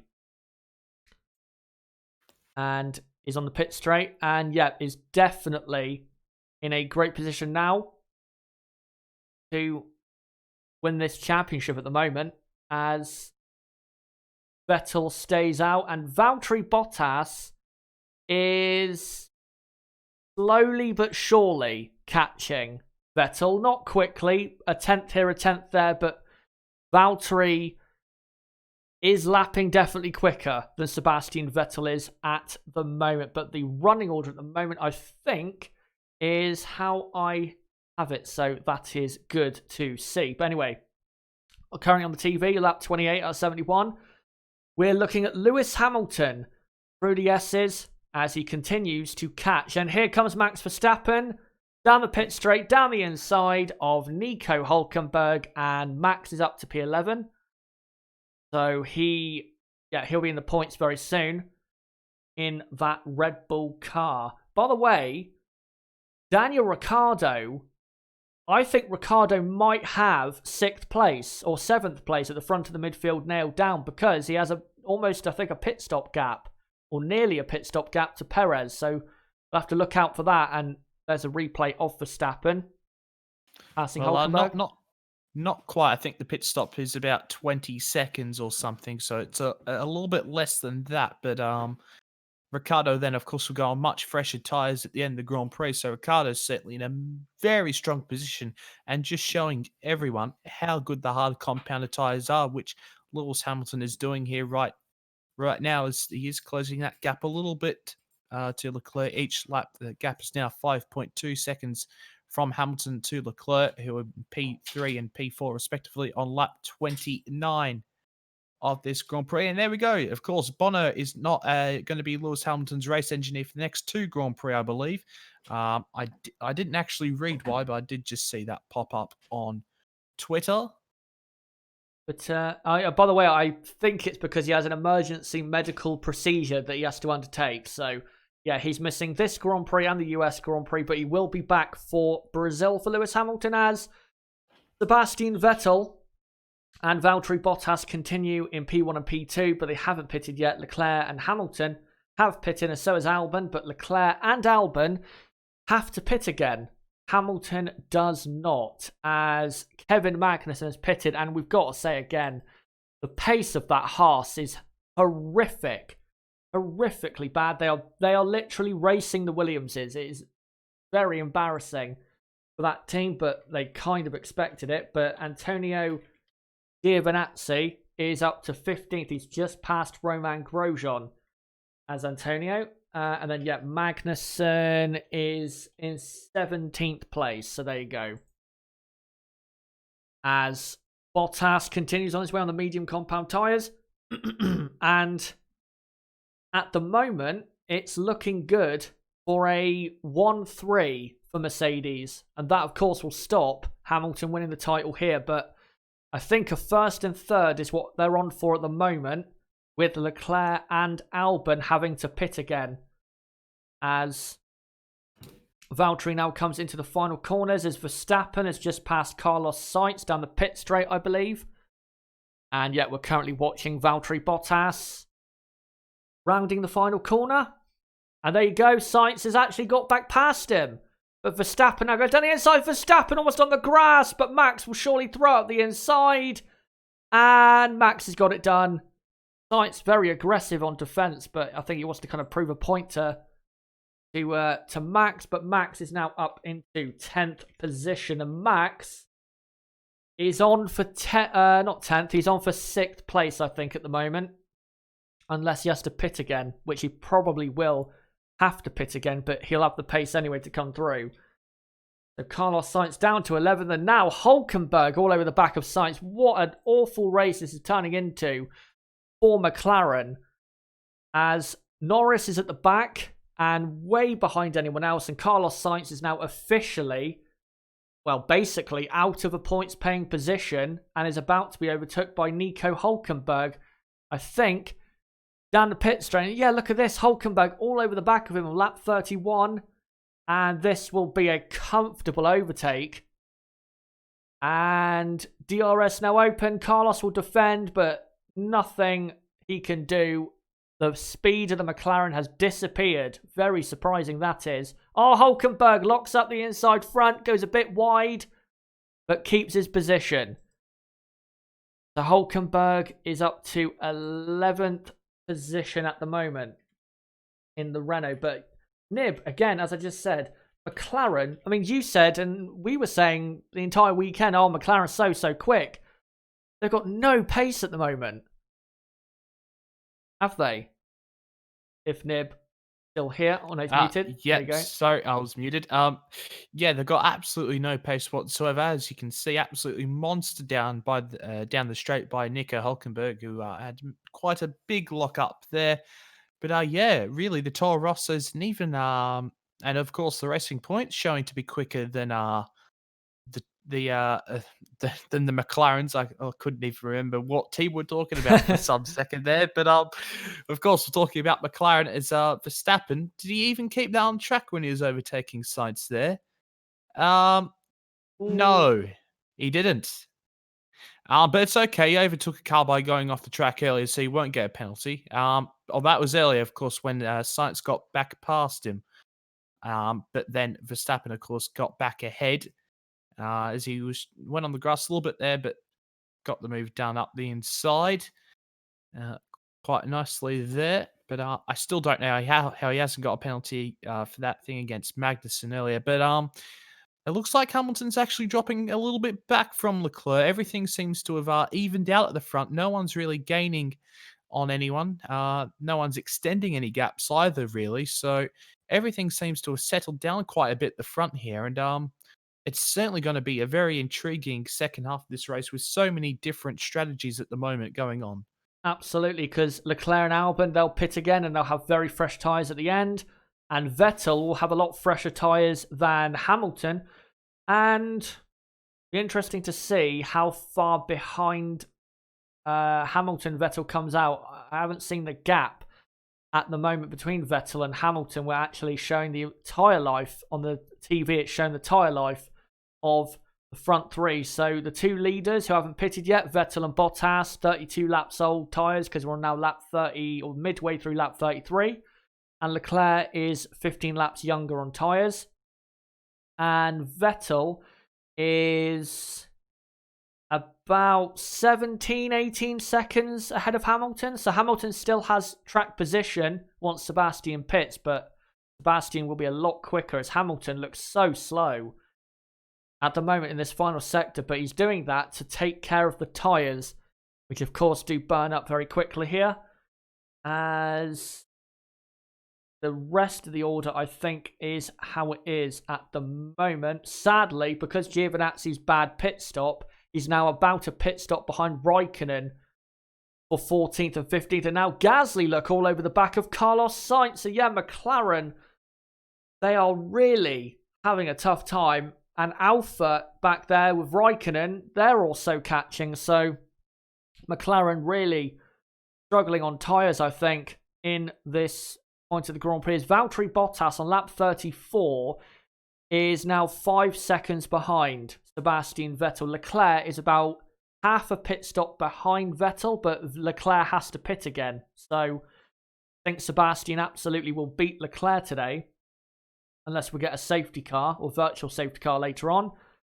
As into the final corner, Gasly and Sainz come through, and Gasly will get DRS, but can he get past into turn 1? Let's see. Opens the DRS, and yeah, surely going to pass in turn 1. Sainz will have to defend to the inside line, and he does. Gasly goes to the outside, but Carlos breaks up the inside and stops him coming through. And now Gasly will have to do a couple switchbacks. And can he get a good run out of here to get a move done into turn 4? Let's see. DRS open.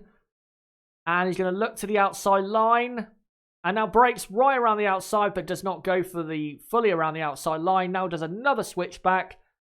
And then goes to the outside. Where is he? There's Gasly. And almost contact. And Sainz just stays ahead. But isn't it great to see a battle in the midfield for once? This is what we want to see. Hard racing. Sainz almost losing it.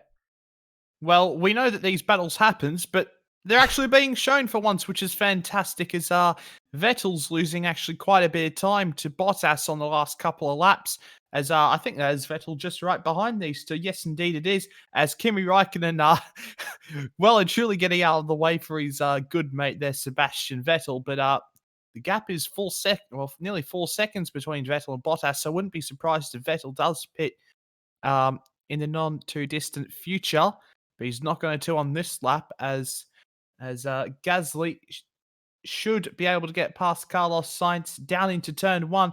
He's now opens up the DRS. He's in the slipstream. Carlos defends the inside. Going to have to force Gasly to go the long way around, but Sainz manages to keep it up the inside, does he? As they're about side by side going through to turn 2. Sainz is ahead for the moment, but Gasly here will have a switch back and will have the much better run with Sebastian Vettel right behind them. Blue flags for both of them. Vettel's going to get caught up here as Gasly switches to the inside. Is he going to get the move done on Sainz? Yes, he is. And now this is absolutely holding up Sebastian Vettel a treat. And Vettel nearly goes into the back of Sainz there. I have no clue how he hasn't gone to the back of Sainz there. But Gasly will now allow Vettel to go through on the inside. And Vettel has lost so much time from those two squabbling over each other. Absolutely, because Bottas at the start of the lap, of lap 36, was 4 seconds behind. Now it's 2.8. So he's lost about 1.2 seconds in that whole scrap. So yeah, Gasly up to 12th, but Gasly lost a lot of time behind Sainz. And here comes Valtteri Bottas, I think. Yeah, surely for a pit stop to undercut, possibly, Sebastian Vettel in the Ferrari on lap 36 out of 71. And Vettel stays out. Does Bottas come into the pits? Does he? Carlos Sainz is pitted. And yes, Valtteri Bottas is in the pits. And let's see where Valtteri comes out. He was behind Albon before the pit stop of Albon. Will he come out ahead of him? Doesn't really matter because Albon has to pit again, but he's behind Hamilton. We know that. And he should be behind. There you go. Albon goes through. So, there you go. Bottas rejoins in P5 as Carlos Sainz also pitted, and Sainz is now into 14th position. So, it's now a Ferrari 1-2, but Vettel hasn't pitted yet, and Charles Leclerc has to pit again because he hasn't used a different type of compound so far. So, Hamilton is now 3rd. And in 4th place is Alex Albon. Again, though, Albon must pit again. So Leclerc and Albon not looking too great for a good result here. And surely they've got to pit Vettel this time to at least cover off Valtteri Bottas. Let's see if they do. Yes, they will on the hard compound. So Leclerc will take the lead in a moment. And here comes Sebastian Vettel into the pits. Yep, Charles Leclerc now inherits the lead of the Mexican Grand Prix. And into the pits he comes. And good pit stop. About, 2.5 seconds. And Hamilton will come out ahead of him. Yep, there you go. And Albon might come out ahead of him. Albon has to pit again, but still. And yes, Albon does. Albon comes out just ahead of Vettel. So Vettel in P4, but in a net P2 at the moment. But again, as I said earlier on, I think this is Lewis Hamilton and Mercedes' race to lose. So it's Leclerc, Hamilton, and then Albon third, and Vettel is now fourth on lap 38 out of 71. And Nib, as I just said, as Lance Stroll now pits, looks as though it's Lewis Hamilton's race to lose now. Yeah, it certainly does. I think he's been in quite a bit of a tyre con mode over the last couple of laps because Leclerc's extended that margin out from what was about 5 and so seconds to about 8 now. So I think Hamilton's just been looking after his tyres whilst Vettel's been out in front. And now Vettel's about 6 to 7 seconds behind Hamilton, which he has to close by the end of this Grand Prix. And as you can see, Hamilton's tyres looking in pretty fine condition at the moment. Although his rear right isn't looking all that great. It looks as if there is a little bit of wear on there. As Verstappen on who's that? That's Gasly as he goes up the inside of his former Danny Kvyat, my bad. Up the inside of the former Red Bull driver there, as we're seeing Sebastian Vettel, who of course made the decision not to pit early on in the race to cover off Hamilton, and it could be costly, but it remains to be seen here. The hard compounded tyre is a very strong compounded tyre so far this afternoon, and it could turn out to be a very good tyre for Sebastian Vettel's afternoon. And here we go. We're seeing a replay of Vettel getting all caught up in the action between Sainz and Kvyat.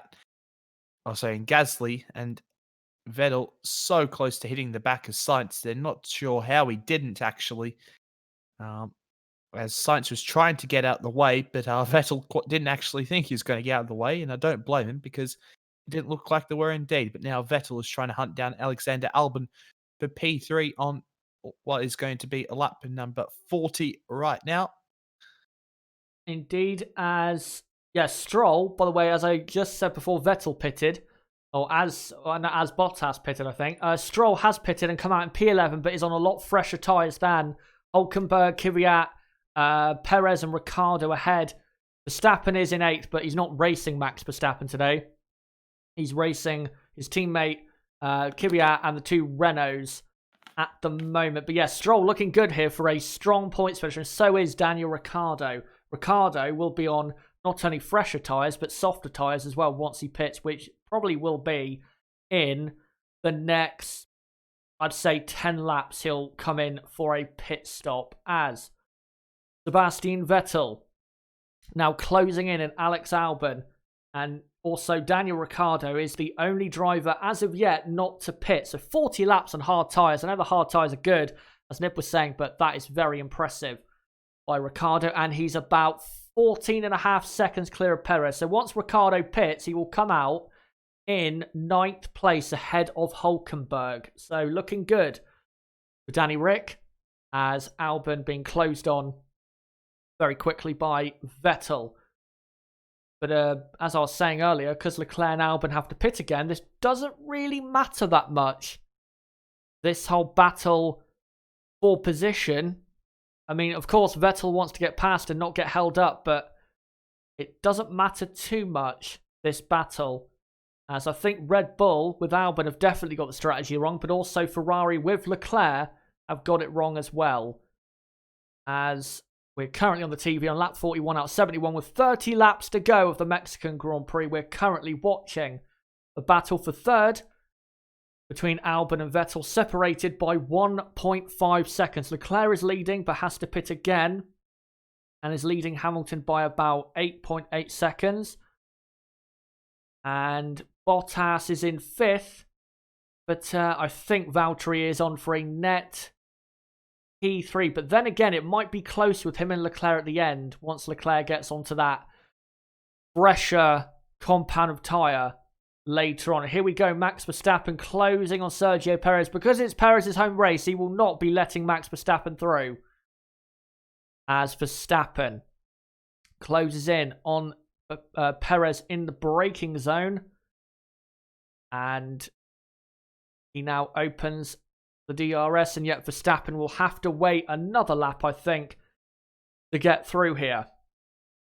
But it's all really gone stationary in terms of positions moving. I know Max Verstappen is moving up the field and he will pass Perez soon, but we're all really waiting for Leclerc and Albon to pit again, because they're both on mediums and they started, of course, on the medium tyres. So until then, that's really when the race will wake up for the final 20 laps or so, once those two drivers come into the pits. Well, Verstappen's on the hard, and I'm pretty sure Albon's on the hard as well. No, Albon's on the medium. Is he on the medium? I can't remember, but certainly Verstappen's on the is on the hard compounded tires. Vettel is just about on the back of Albon within a second. Not quite, as he just extends the gap, as we're seeing that DJ who we've all never heard of being an absolute clown on television. As we have Verstappen now in the DRS with Sergio Perez, and he's closing on the run down to turn 1, but he shouldn't be close enough into turn 1, or is he going to absolutely send it from a mile back? Of course he does. It's Max Verstappen, the Red Bull, of course, a much better car than the Racing Point, and he gets up into P7, does Max Verstappen, but he didn't have a great exit, and now Perez is in the slipstream trying to get back past, but that is not going to happen as Verstappen moves himself up into P7, and now is 15 seconds behind Danny Ricciardo. Yep, he is. And Ricciardo is, again, looking very good here for probably a 7th or an 8th place by the end of the Grand Prix. We'll have to see, though, when he comes in this Grand Prix. By the way, his pace has also been very impressive, because we're on lap 43 and he's about 42 seconds behind Leclerc. So he's only been losing about, on average, a second a lap during the race. I know he started on a better tyre, most likely, than what Leclerc was on, but very impressive speed Ricciardo has had compared to the entire field, really, because he's actually, in certain points of the race, he's been pulling away from drivers who have pitted way before him. So yeah, the pace very strong for Daniel Ricciardo. And here we cut to Charles Leclerc, who is still about 8.5 seconds clear of Hamilton on lap 43 out of 71. And I'm hoping Leclerc comes in soon, because I want to see Charles Leclerc go for it. And here we go. Just as I say, Charles Leclerc is about to come in. Yeah, exactly. Because now I want to see Charles Leclerc really charge through the field. Because if he wants to win the race, he's got to. As he comes in, puts on hard tyres. Oh, slow pit stop on the right rear tyre. That cost him about 3.5 seconds. So Leclerc losing time there. And now comes out in P5. Albon, though, has to pit again. So that's a net P4 for Charles Leclerc. But now, must be said, we have seen so many awful pit stops today. It's a rarity in F1, but an absolute disaster of a pit stop there by Ferrari again. Yeah, we saw, McLaren, Alpha, not great pit stops today indeed. And the gun there was sparking, and he put it on again. I hope that wheel's on.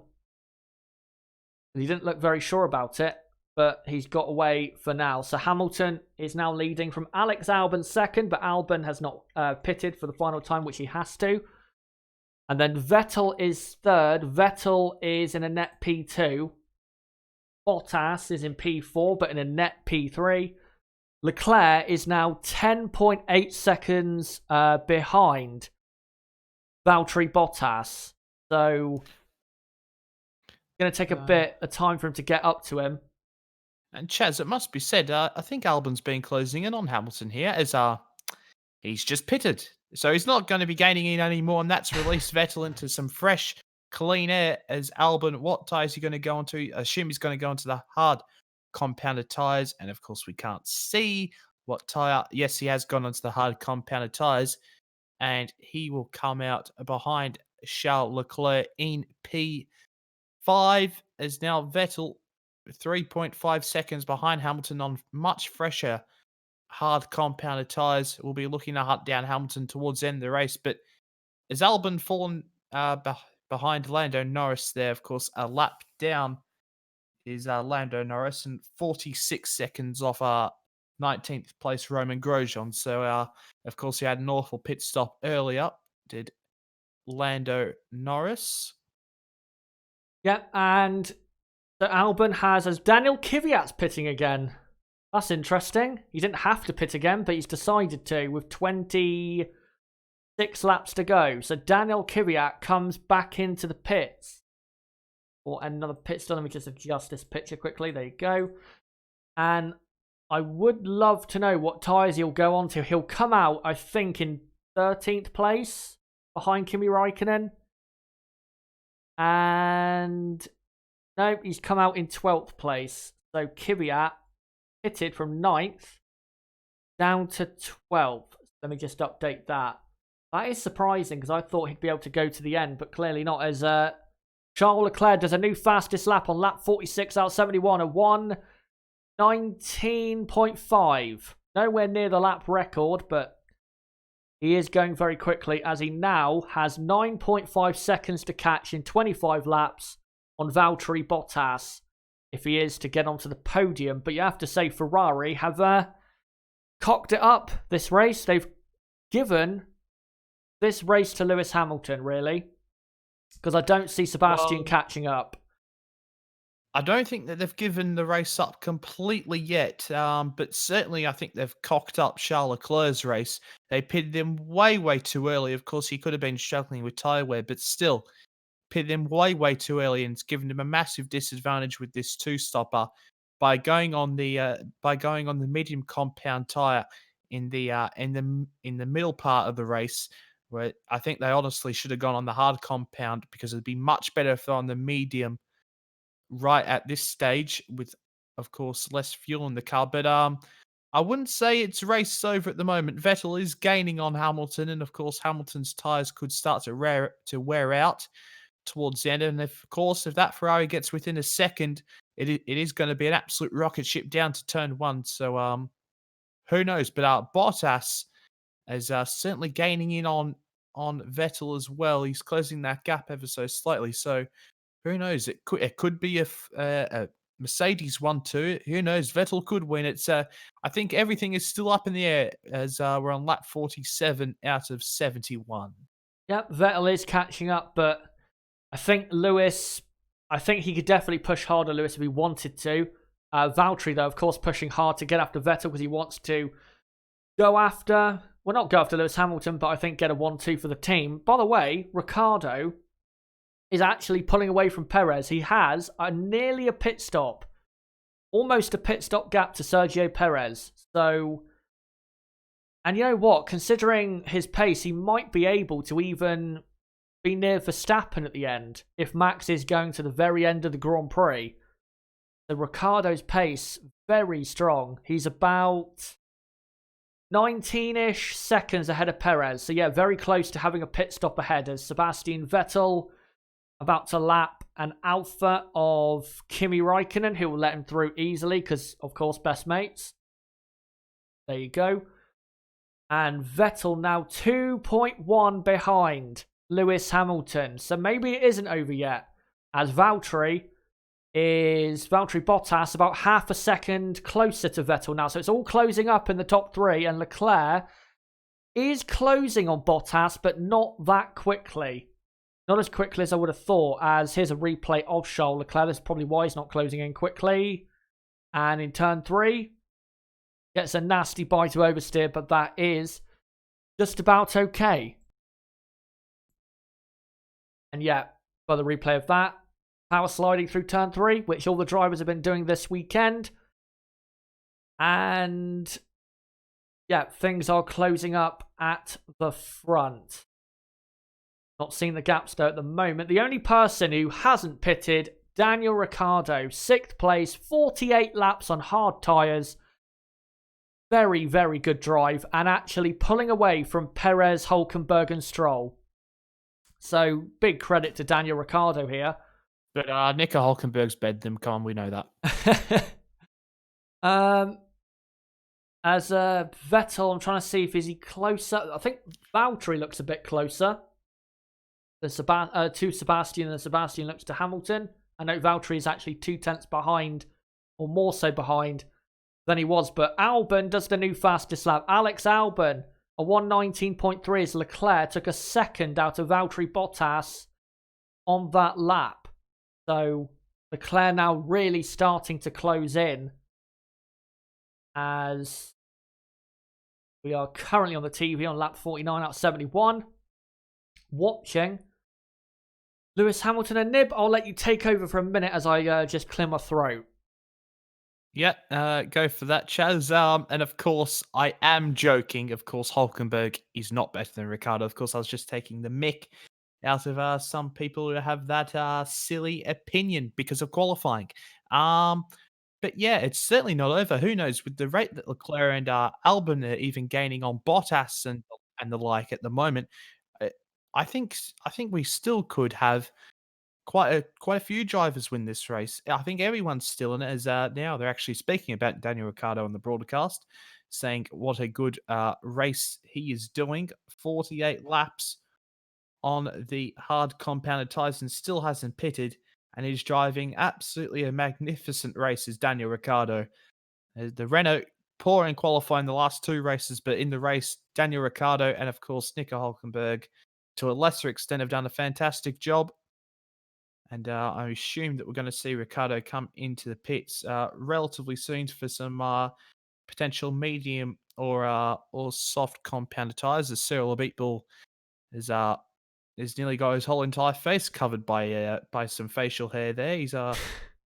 He's certainly let some stress get out, is Cyril Abitbol, as he's certainly under pressure by the Renault bosses. But Vettel just struggling to close that gap to Hamilton over the last couple of laps, whereas Bottas certainly able to carry a bit more speed through the middle part of the lap, and that is making him gain on Vettel.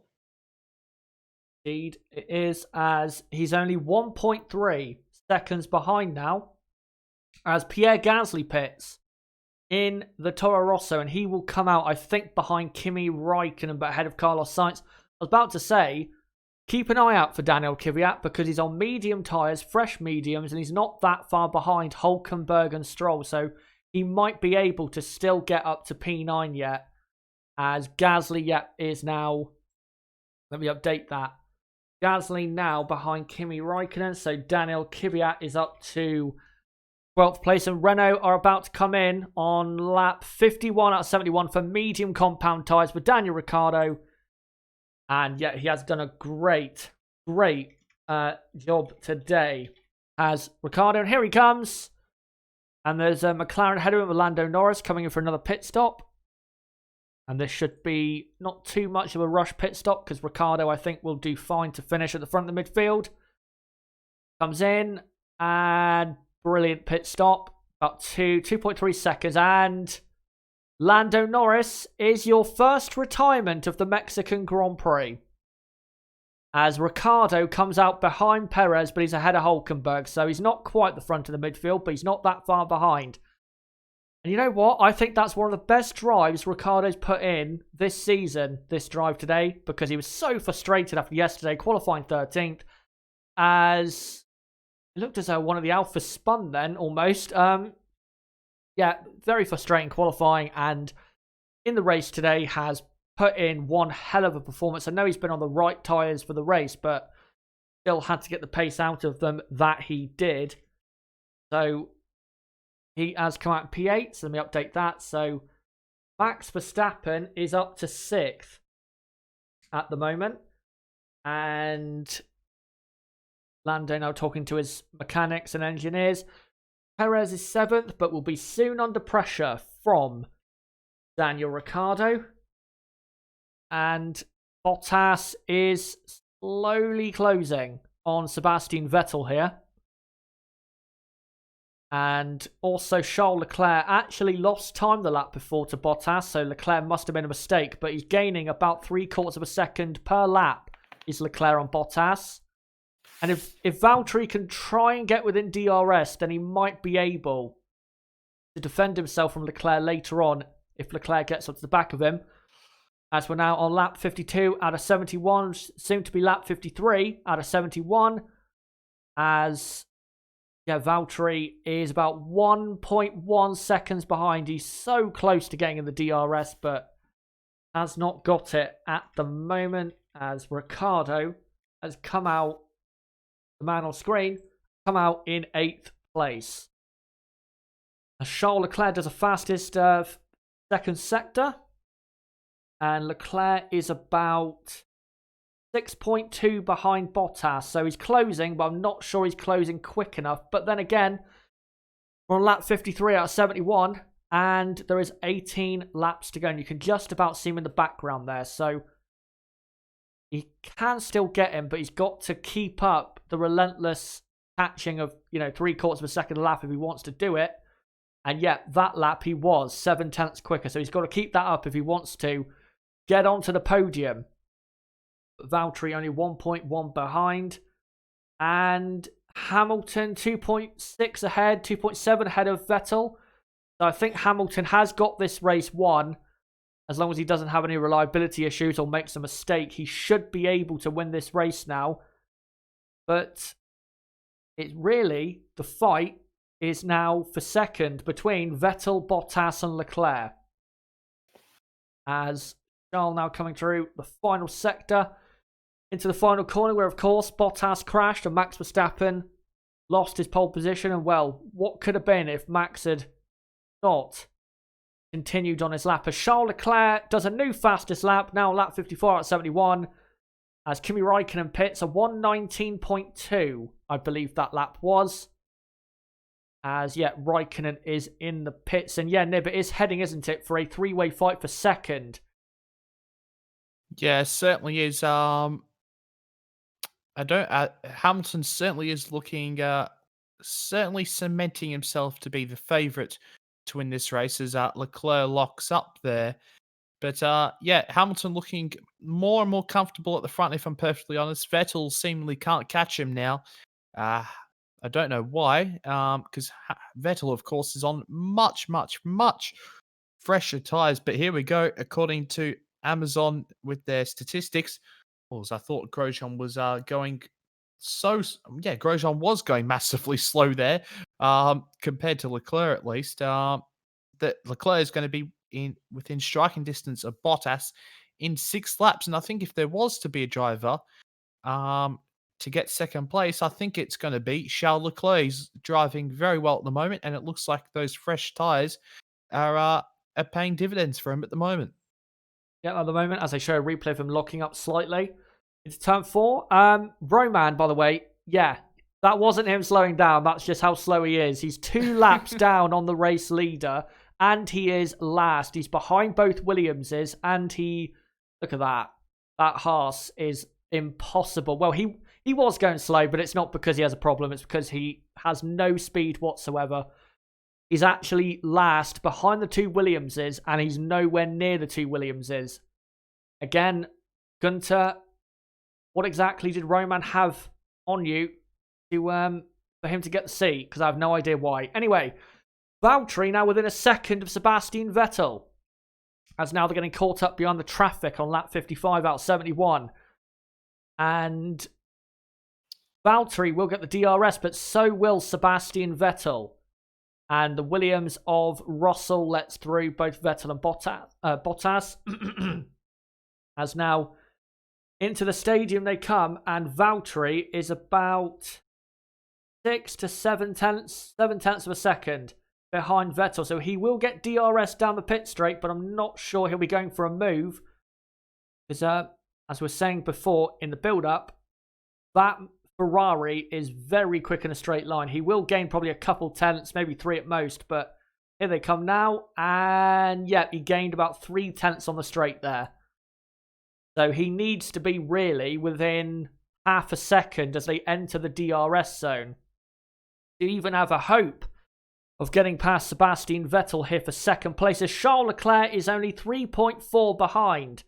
You know what, Leclerc, if he can really power his way through, he could win this race, yeah? He's got very good speed, and he is only about 6 or 7 seconds off the race leader, so he could win yet with 15 laps to go if he can get his way through Bottas and Vettel as quickly as possible. As Valtteri, now 0.8 of a second behind. DRS open again between turn 11 and turn 12. The third DRS zone, which me and Nib were saying to each other in the week was not going to do anything, and it hasn't, as he is about the same gap behind coming through the stadium as he was before. In fact, he's about a 10th down, but Charles Leclerc, Nib, might be able to actually win this race with this type of speed.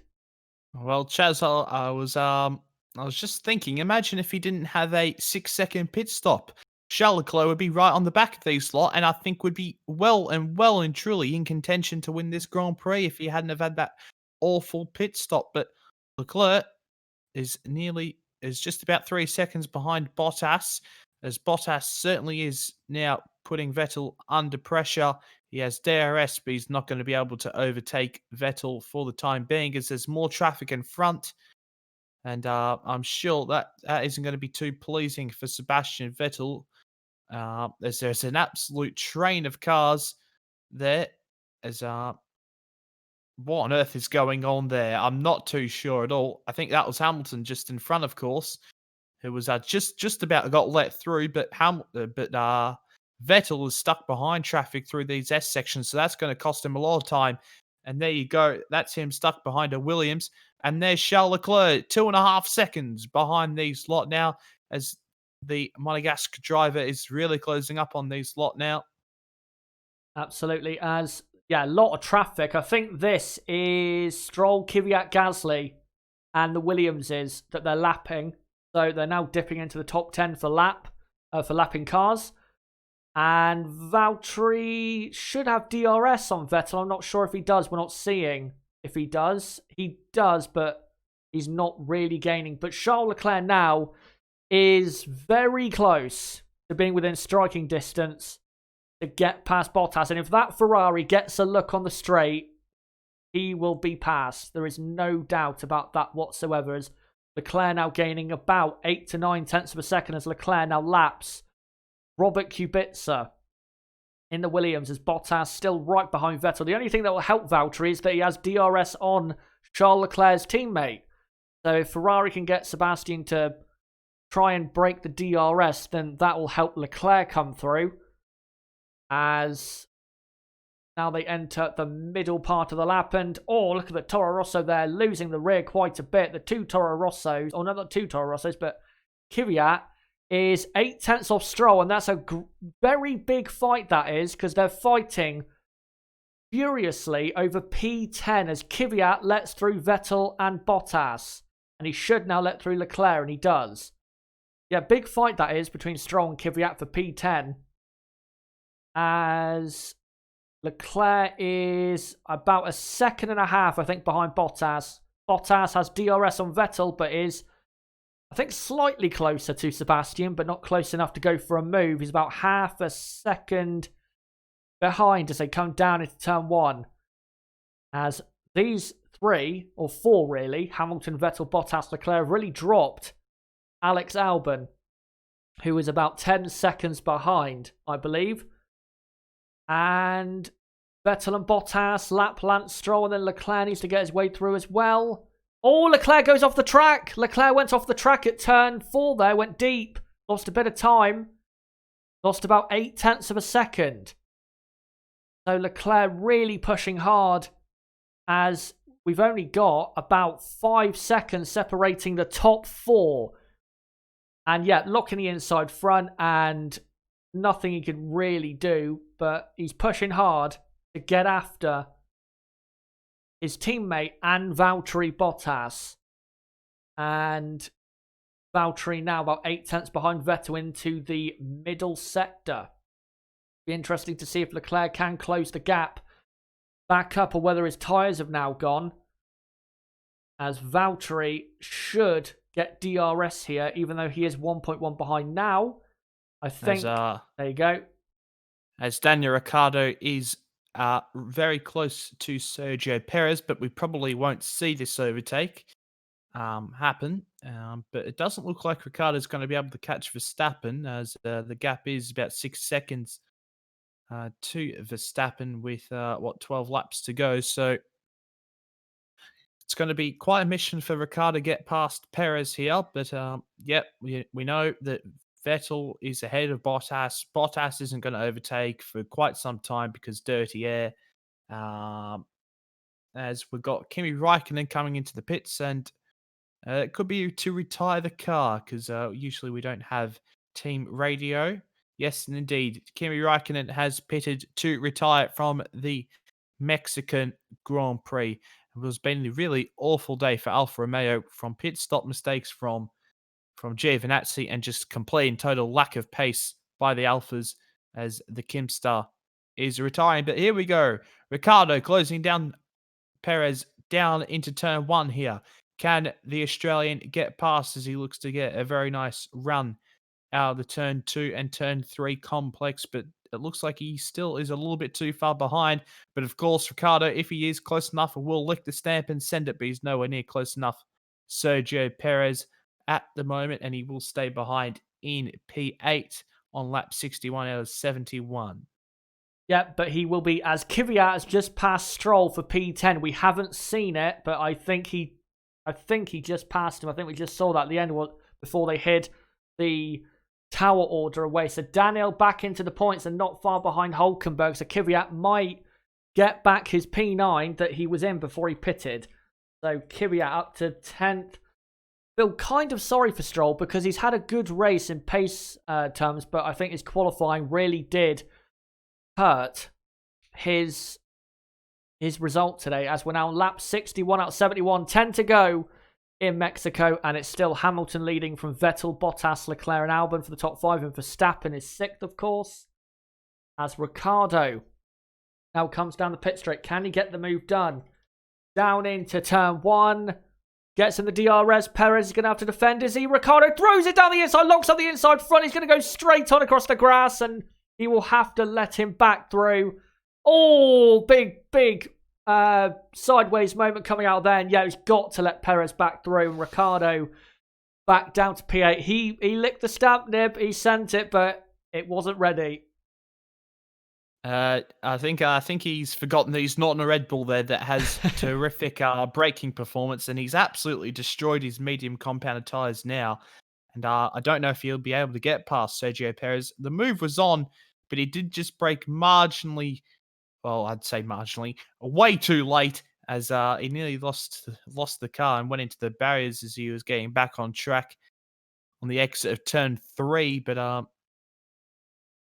as the Racing Point pit wall is celebrating Ricciardo's mistake there. There's a bit of Jim Carner action there by Ricciardo as he drifts. But here we go. Bottas is now dropped back from that second margin he had from Vettel, as I'm sure Valtteri's tyres are being destroyed in the dirty air, and also Leclerc staying back behind for about 2.8 seconds. So it's all staying pretty stale at the front at the moment, and Ricciardo's dropped back quite a bit, as I'm not even sure why we needed to... Why? I don't know why. I don't know why they've even had to put up that message on the screen. It's not like Ricciardo actually stayed ahead or anything. He gave back the position because he couldn't hold on to it, as he is dropping back from Perez now, as Robert Kubica pits, and I assume that we're going to have our third retirement of the race here, perhaps. Although Williams do like to complete the race with both cars, so unless there is something wrong with the car, I think Kubica will continue on. Yes, he does continue on. He's now coming out of the pits, but yeah, I don't know why. By the way, if anyone's not watching the race, a message came up on the screen that Ricciardo and Perez's little thing there was not under investigation. Which, yeah, of course it isn't. But anyway, Russell is up to 16th with Robert Kubica pitting. Grosjean is 17th. He's not last, but he is 3.5 seconds behind Russell and about 55 seconds behind his teammate Magnussen. Wow. But yeah, at the moment, kind of stale up front. Hamilton, the gap is closing between Hamilton and Vettel. It's now down to 1.9 seconds as we now begin lap 64 out of 71. So they're now about to lap Nico Hülkenberg in the second Renault in this Grand Prix.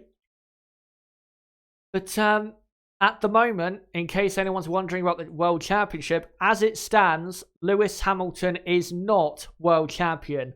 It will go down to the US Grand Prix as Hamilton laps Hülkenberg. It will go down to the US Grand Prix at the moment with Hamilton first and Bottas third. And also Hamilton does not have the fastest lap points. So yeah, Lewis only getting 10 points when he needs to gain 14. So he won't do it here unless Valtteri drops back massively or retires from the race in the last 7 or 8 laps that we have on lap 64 out of 71. As Vettel now laps Hülkenberg and gets DRS as well, so that will help him slightly close the gap to Lewis Hamilton as Valtteri Bottas is now 1.1 seconds behind Sebastian Vettel, and we only have about 6 seconds covering the top 4. Hamilton, Vettel, Bottas, and Leclerc. Albon is about 10 seconds behind that top 4 battle for the race win. And we're looking now at Lewis Hamilton's tyres, and his rear tyres are graining a bit, but nowhere near as bad as maybe he would have feared after Friday practice. So looking good at the moment for Lewis Hamilton to take another race win in 2019. As we're now on lap 65 out of 71. And Lance Stroll has been overtook now by Pierre Gasly. So Stroll now down to P12. Carlos Sainz, by the way, for any McLaren fans out there. Carlos Sainz is 13th with Raikkonen retiring from the race. And yeah, terrible race for him. But his pace is actually better now. So maybe it was just a bad set of tyres. That can happen where a certain set of tyres just isn't working with the car for some reason. As Vettel now 2.5 behind Hamilton. And honestly, if I was to call it now, I think the top 4 will finish as it is. And Nib, do you agree with that? Yeah, dirtyair.com. Yeah, that's exactly what I'm thinking. I just don't see how anyone's going to make a way through here. I think Leclerc, with that lockup at turn 4, I think his tyres have gone. I think that's what caused them kind of to go. Ricciardo is still within a second of Perez, but not as close as he was. Maybe his tyres have gone. No, he's closed the gap from about 1.7 seconds to 0.8. So he's Ricciardo. Can still get the move done for P7 in this race. Yep, he can. At the moment, though, Racing Point and Renault are scoring the same amount of points at the moment. So just need to keep an eye on that, of course. A very important constructors fight going on. If Stroll was in the points, then of course that would help the Racing Point team. But Perez has had probably his best home race ever so far in this Grand Prix. Very good drive and just about...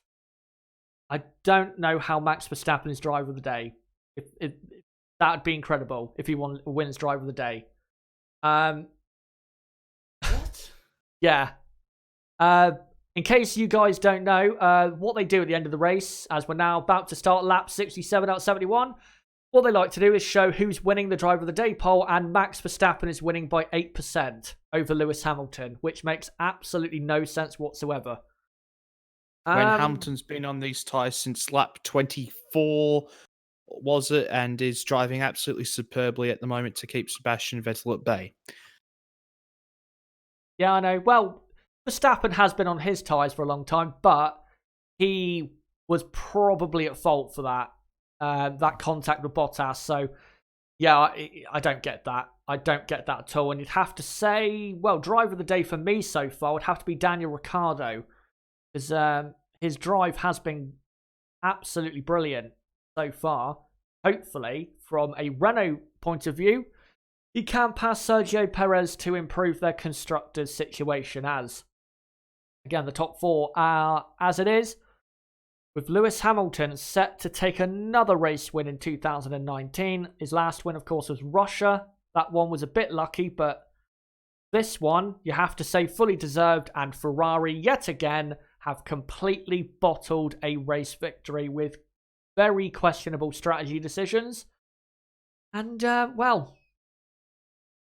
if they'd, stayed ahead of Lewis Hamilton and pitted the lap after, I think Ferrari would probably be on for the win right now. But, yeah, very poor strategy by Ferrari that is going to lose them this Grand Prix from a 1-2 on the grid.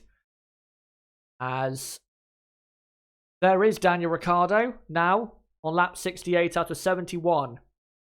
Right behind Perez, climbing all over the curbs to try and find a gap if there is one. And can Ricciardo upset the home crowd and get P7? As long as he can get, say, half a second behind when the DRS zone starts, I think he might be able to get it done, but he's not quite close enough at the moment in the dirty air. Opens the DRS, though, down to turn 12 and is closing up as they're going to come across a back marker in probably Romain Grosjean in the Haas, who is a lap down on the midfield even. That's how bad he's been. As Ricciardo is about 7/10 behind, so he might be able to pick up a bit of a slipstream here, but Perez, that racing point, is very quick in a straight line. He's gaining, but not gaining enough, as we've now got 3 laps to go here in Mexico. 3 laps to go. Hamilton leading from Sebastian Vettel in second. Valtteri Bottas is third, Charles Leclerc is fourth, Albon is fifth, Verstappen is sixth, Perez is seventh, Ricciardo is eighth, Hulkenberg is ninth, Kvyat is 10th, and then not scoring points but finishing at the moment, Gasly, Stroll, Sainz, Giovinazzi, Magnussen, Russell, Grosjean, Kubica. And your only retirements are Raikkonen and Norris, as the Haas of I don't know who,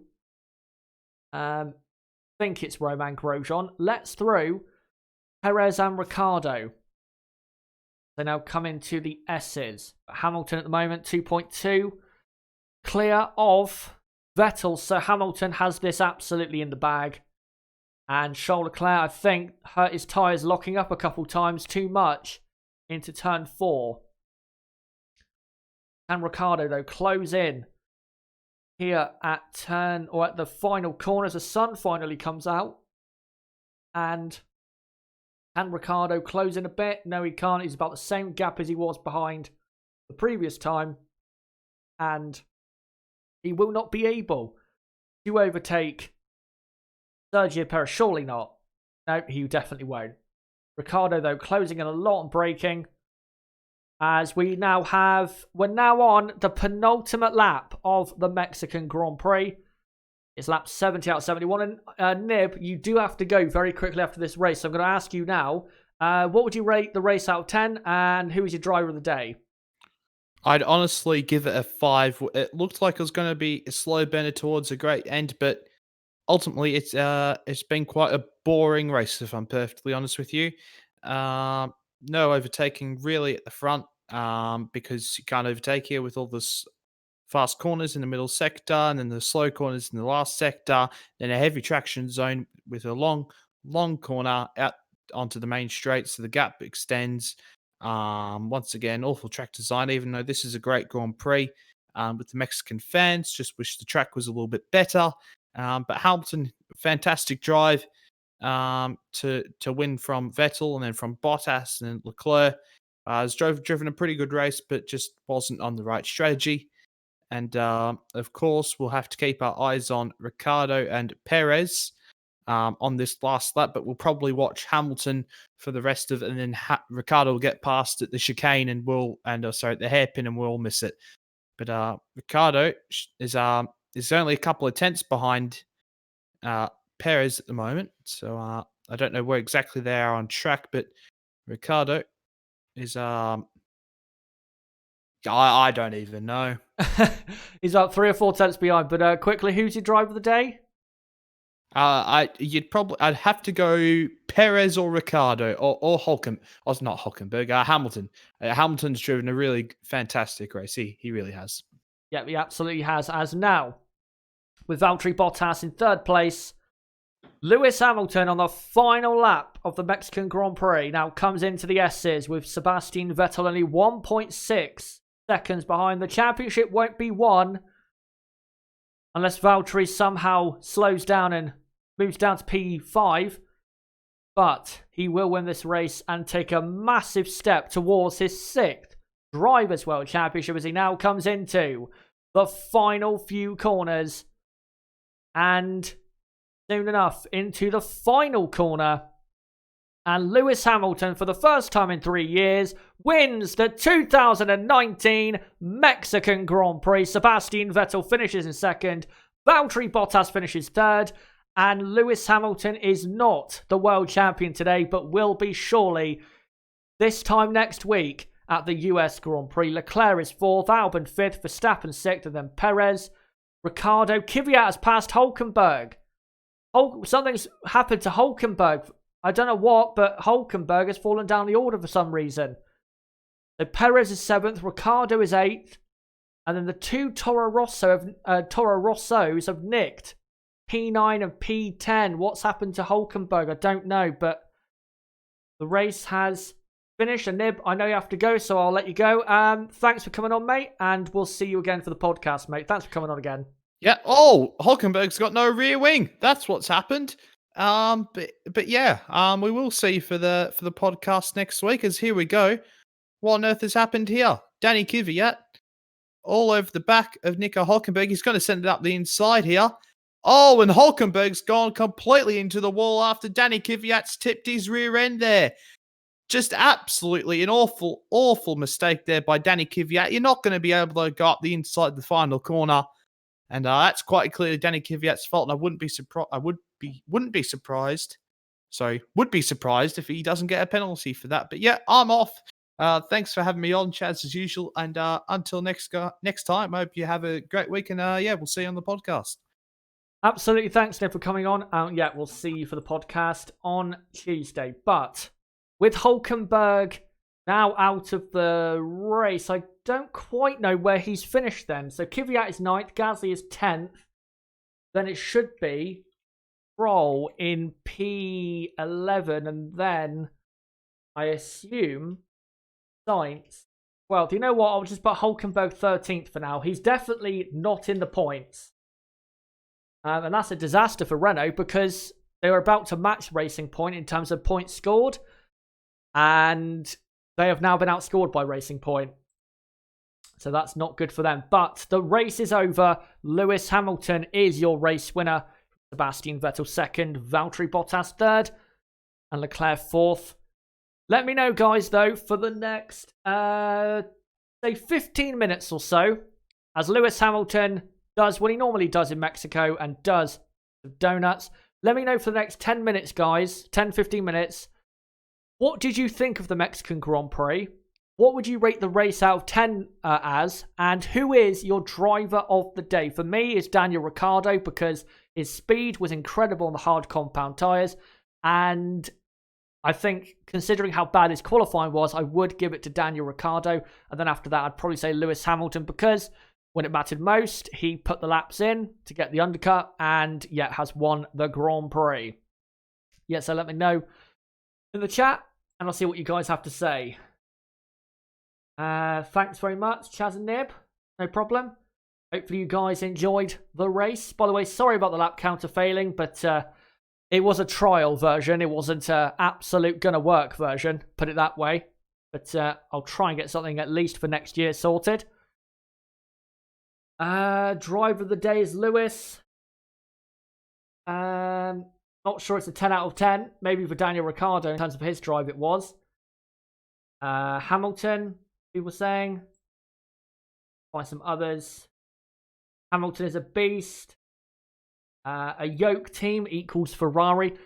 We've got to say, Ferrari, what a bottle job that was.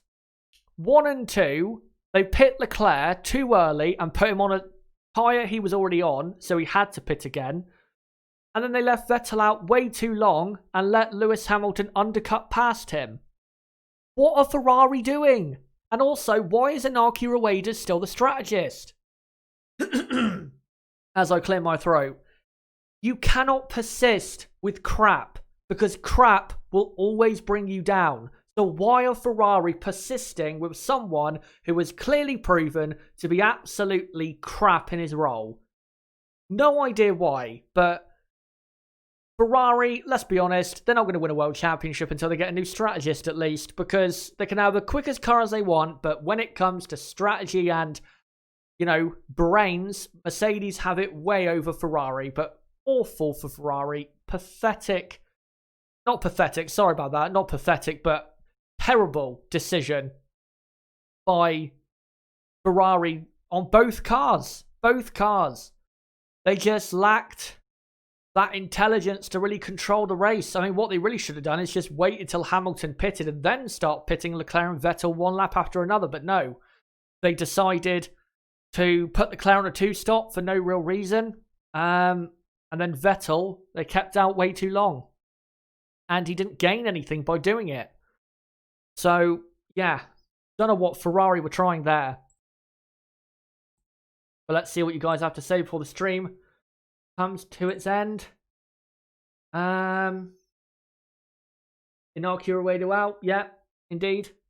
Crystal Racing, Kvyat surely should get a penalty. He probably will. I think Kvyat definitely caused the crash. Hulkenberg was basically ahead, and Daniel just punted him into the wall. Fish Lips, this was boring as hell. Yeah, the race wasn't great.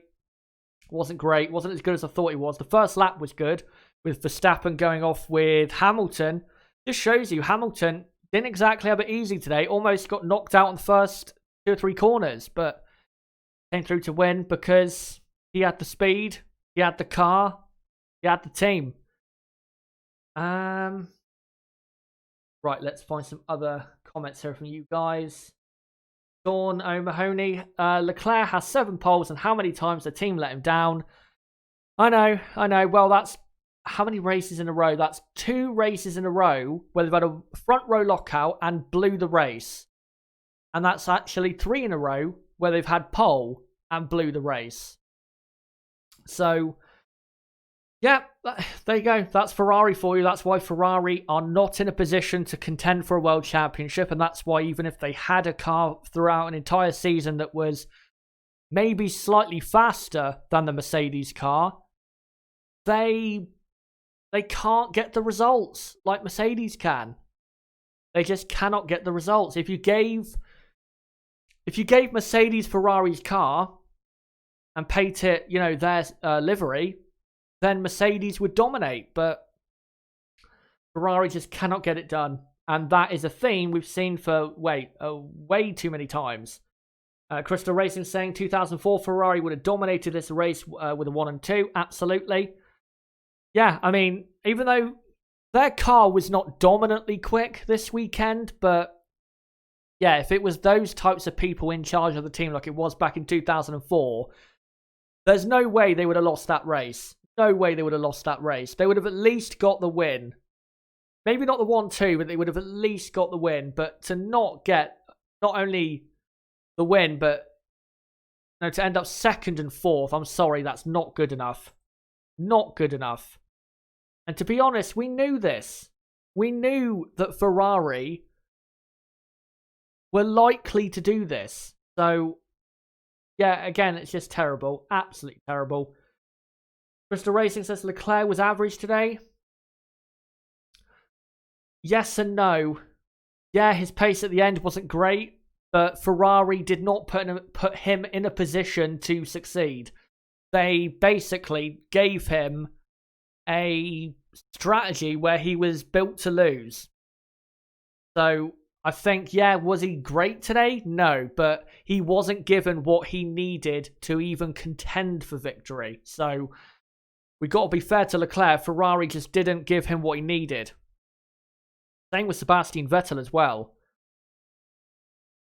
Mercedes had better race pace. If Bottas was close to Vettel, then the Merc was faster. The Mercedes car was faster. We're not doubting that. But Ferrari's strategy from leading 1 and 2 was not good enough to try and get the race victory. Mercedes probably did have the faster car, but if the Ferrari cars were ahead, like Vettel was on Bottas, it would have been very hard for Ferrari to have been beaten down to turn 1, down the long straight. And that's why Ferrari have bottled it today, because they haven't had the best car today, but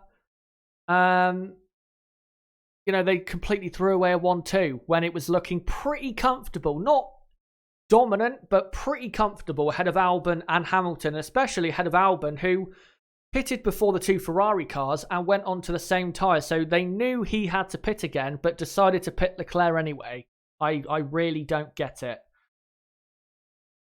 Mercedes has a good team. We'll let the circus continue to the United States, indeed. Cyber Trader, Leclerc should be pissed. Yeah, he should be, because, again, not given a good enough strategy to win. Nowhere near given a good enough strategy to win. And you know what? I'll end off with this comment from Crystal Racing. Lewis only needs P8 at the US Grand Prix for his 6th Drivers' World Championship. And that is indeed the case. And guys, that is it for the race watch-along for the 2019 Mexican Grand Prix. Another race watch-along is in the bag. And this is now race 18 of 2019 done. Only 3 races to go. But don't forget, guys, we'll be back next weekend. The 2019 United States Grand Prix. And I think that race will definitely be good. It's definitely a better track than this one in Mexico City. The atmosphere in Mexico City is great, but the track, not so much. But just want to say a big thank you to you guys for the support as of late. If you have subscribed and you're new, thank you very, very much. And if you are new, don't forget, we do watch-alongs consistently for practice 2, qualifying and the race for every race weekend. And we will be doing the same in a week's time for the US Grand Prix as well. So don't forget to subscribe. Bottom right of the screen, you can do it there, or go to my homepage and hit the notifications bell and subscribe there. And also hit the like button if you want to see this content continue. As Max Verstappen is one driver of the day. Yeah, I don't understand why. Must have been rigged. But yeah, thank you guys for watching. Really appreciate the support over the weekend and you watching. Very, very appreciated. I'm sure Nib does too. But also, comment down below what you thought of this video. And comment down below, what did you think of course, the video, but what did you think of the Mexican Grand Prix? Was it a good Grand Prix, a bad Grand Prix, and what did you think of what happened in the Grand Prix? Also, just to let you guys know, before you guys go, the content coming up on the channel between now and practice 2 for the US Grand Prix is this. So, I'll be uploading a race review for this race in about 30 to 40 minutes time. Tomorrow, I'll do an incident analysis video covering the start line stuff between Verstappen and Hamilton, and maybe the stuff between Ricciardo as well, and maybe as well we'll look at the Kvyat Hulkenberg stuff in that incident analysis, and that will come out at 12 p.m. 12 p.m. UK time tomorrow on Monday. Then on Tuesday at 12 p.m. UK time, me and Nib will get together for the podcast and we'll discuss the key topics, I guess, from the Mexican Grand Prix and what's going on right now in Formula 1. And then on Thursday will be the preview for the 2019 United States Grand Prix. So don't forget to subscribe and get ready for that content coming up during next week between the 2 races. And as well, don't forget to join my Discord, link below in the description. That's the best place for notifications of my streams and videos. And we have about 400 people in the server. So very, very big community at the moment in our Chazza HDF1 server, and it's quite interactive on a race weekend. Follow me on Twitter at Chaz6110. Check out my Facebook and like it.